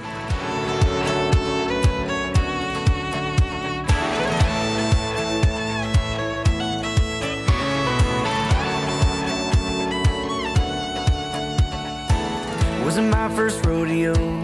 I never felt right in those boots. Didn't wear no Wranglers, no buckles. No, it ain't in my roots. But I knew the words of every 90s country song, and they sang along. When I got off the stage, an old man walked up to me. Said, you don't look the part, but I can tell by the way that you sing. You got some grit in your blood, so tell me, son, where you from? I said, I'm a hard-working man. I was raised by the sea. There's a whole lot of boys back home like me. Early mornings, red sky warnings. We ain't got no choice. We rope them traps and bring them back in. Been bucked around by 20-knot wind, and we get drunk and make a whole lot of noise. I'm from the land of the saltwater cowboy. So I said, we might not look the same, but I can feel the respect. We both got the same sun beating down on our necks. We never back down from a fight. Hell, we're kind of alike, but you make your living on the land. I am a hard-working man. I was raised by the sea. There's a whole lot of boys back home like me. Early mornings, red sky warnings. We ain't got no choice. We rope them traps and bring them back in. Been bucked around by 20-knot wind, and we get drunk and make a whole lot of noise. I'm from the land of the saltwater cowboy.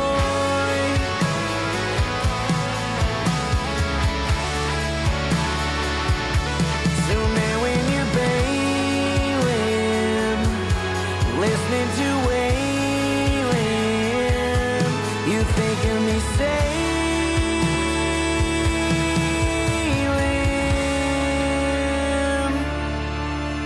Just a hard-working man that was raised by the sea, and all of them boys back home like me.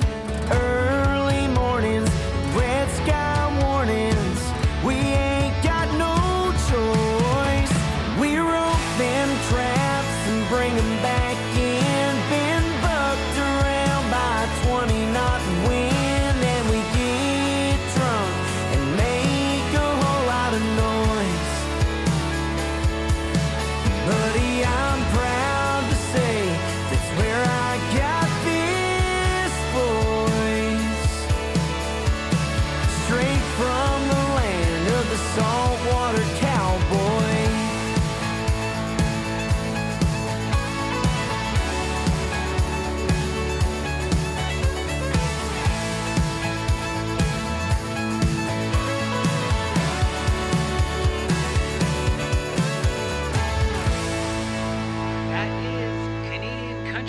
star Ben Chase with Saltwater Cowboy.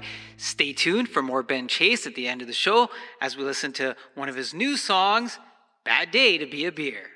Now, let's get to our next segment, which is an exclusive Coach's Call.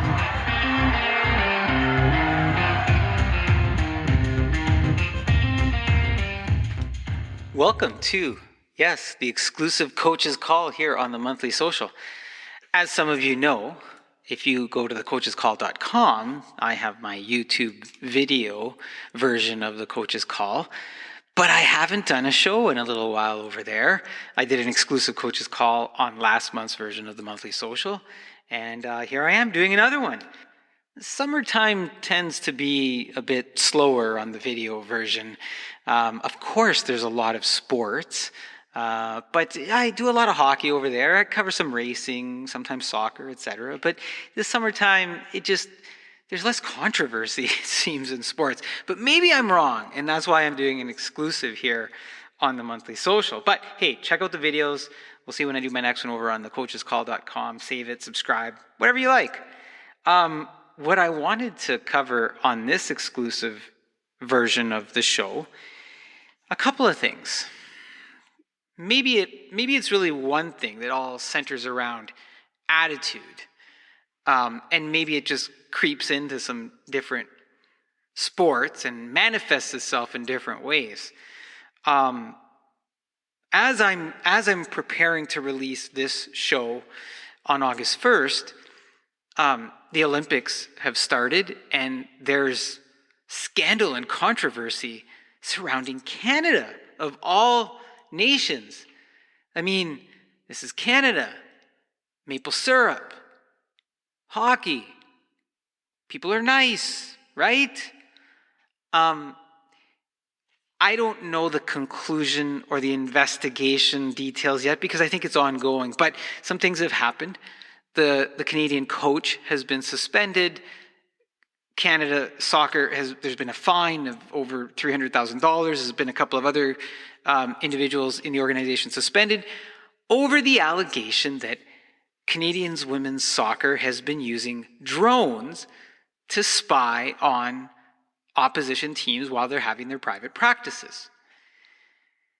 Now, the first thing, and I said, Canada, they don't do this. They're nice. I don't know the depth and breadth of what the drones were capturing or how long or how they're using this.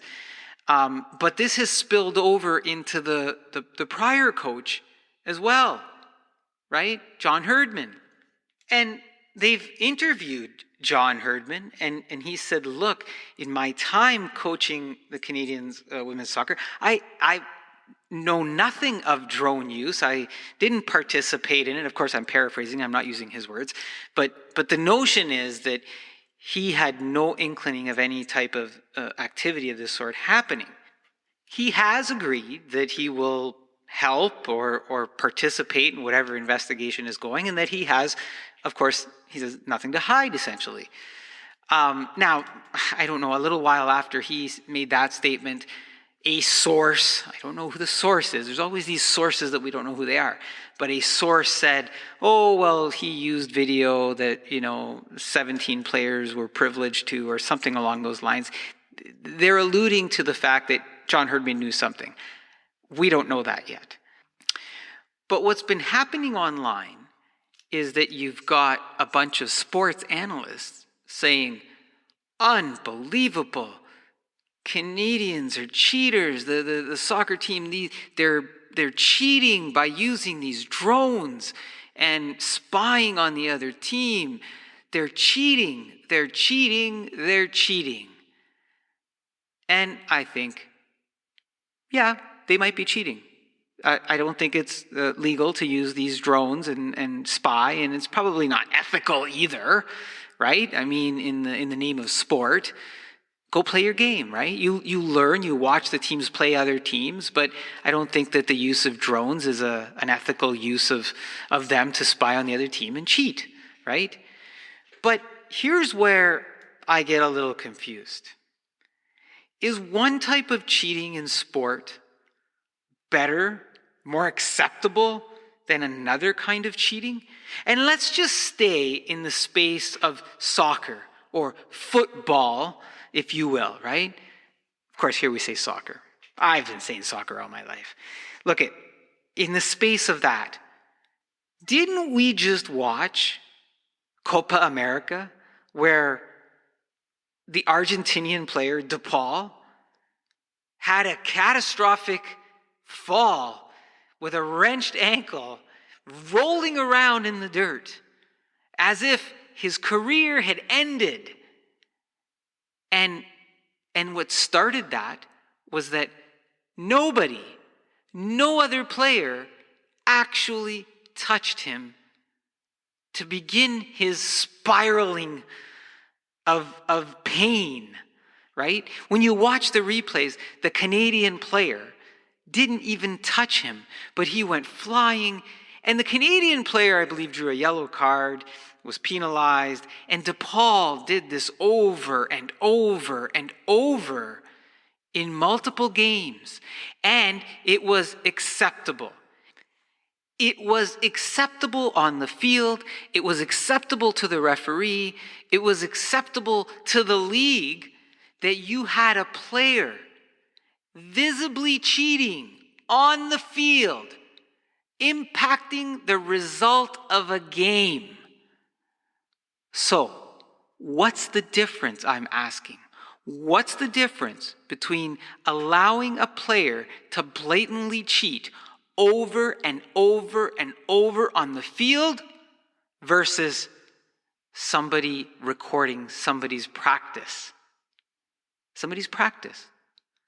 I'm not saying that either one of those things are right. I'm saying that they're probably both wrong. But in the eyes of whatever announcers, the league, the refs, those that oversee it, one form of cheating seems more acceptable than the other. And this is where they lose credibility. This is where they lose fan base, right?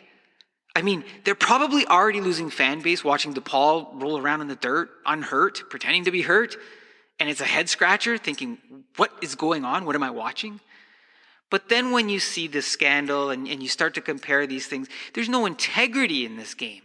There's no integrity left in soccer or football, again, whatever you call it. There's no integrity left, right? I think both are wrong. But somehow one seems more acceptable than the other. And it's shameful to hear some of the other announcers, analysts, whatever they're called, get all angry and upset over the drones, but not necessarily over a soccer player faking an injury to get a call on the soccer field. And not just faking an injury, like not even being touched and then writhing in pain. Like there's a difference, right? And the difference for me lies in the attitude that the people watching the sport, running the sport, and participating in the sport take on to their persona and try to convince us of that one is different than the other.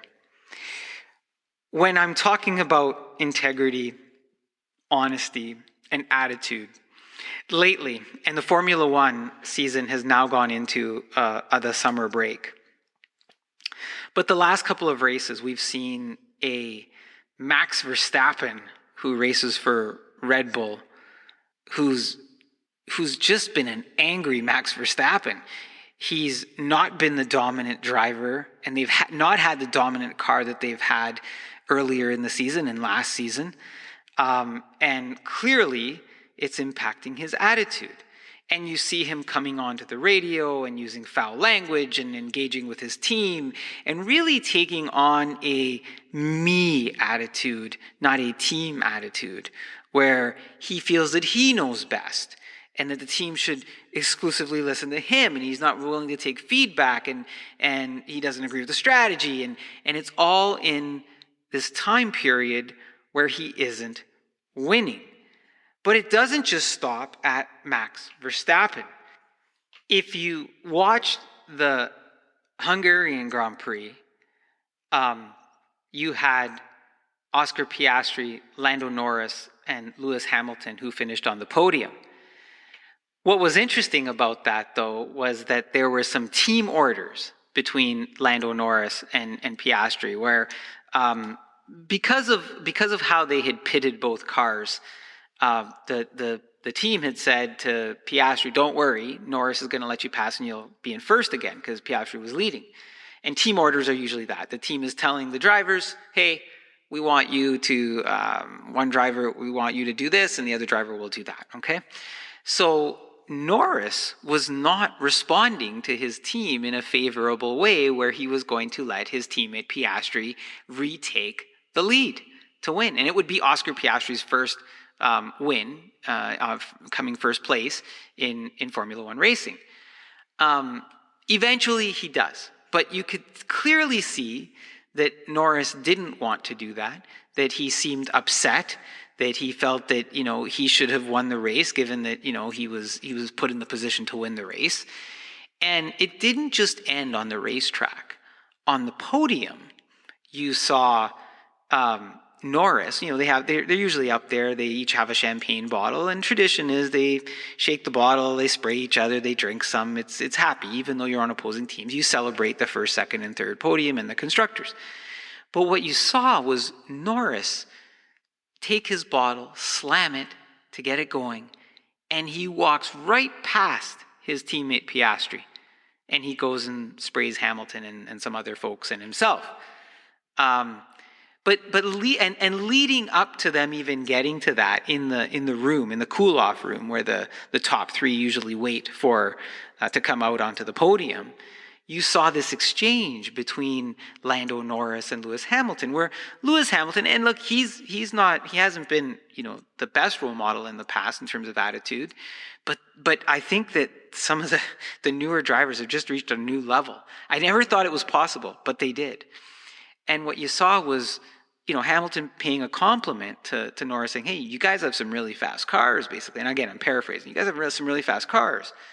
And you saw Norris, who had thrown his second place cap on the floor, seemed to be having some kind of tantrum, and he went at Lewis, saying, "Well, you guys used to be fast, now it's our turn. Now we're fast, and you're not." And just knowing, right, just seeing that and how it carried through to the podium, you saw this thing from Lando Norris, which doesn't make me want to cheer for Lando Norris, doesn't make me want to cheer for McLaren. And poor Oscar Piastri, who had won his first race, was kind of a bystander in this, and it kind of tainted the win a little bit in a way. But a lot of that really came from the attitude. And that's ultimately what I've been talking about in this exclusive version of the Coach's Call, which is attitude. We've got attitude that's impacting rules, that's impacting the experience, that's impacting the outcome, whether it's in soccer or whether it's in Formula One. We have an integrity problem with the participants and the rule makers. And that's the Coach's Call here on the Monthly Social.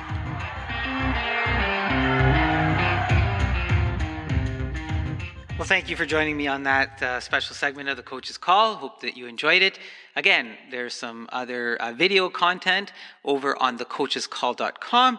Please, I hope you take a moment to check that out, maybe even subscribe and stay in touch with me. All right, so I'm looking at closing out the August show here on the Monthly Social. Of course, even for this program, it's available wherever you get your podcasts, or you can go to themonthlysocial.com. And again, if you're not currently a subscriber, I hope you consider it. Love to have you along for the long term. Of course, it's free. And feeling free this summer as we continue to hopefully enjoy some fantastic weather. I look forward to catching up with you in September. Take care. Let's close the show out with Ben Chase and his new song, Bad Day to Be a Beer.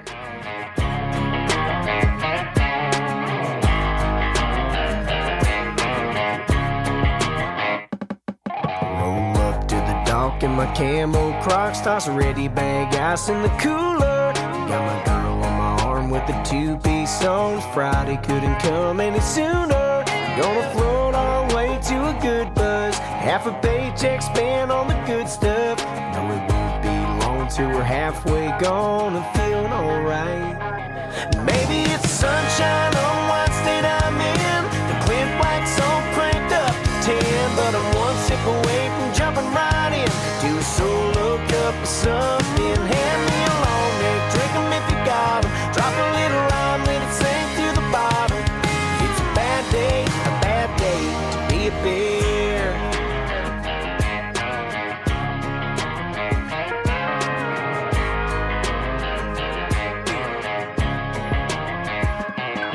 Ain't nowhere to hide deep down in the ice, and it's only gonna get a little hotter. So if you look like a beer, don't come around here. Ain't nobody drinking them waters. Yeah, they're going down fast, about to kill another six-pack. But it ain't no crime here to have a good time. Yeah, we're feeling alright. Maybe it's sunshine on what state I'm in. The Clint White song cranked up 10, but I'm one sip away from jumping right in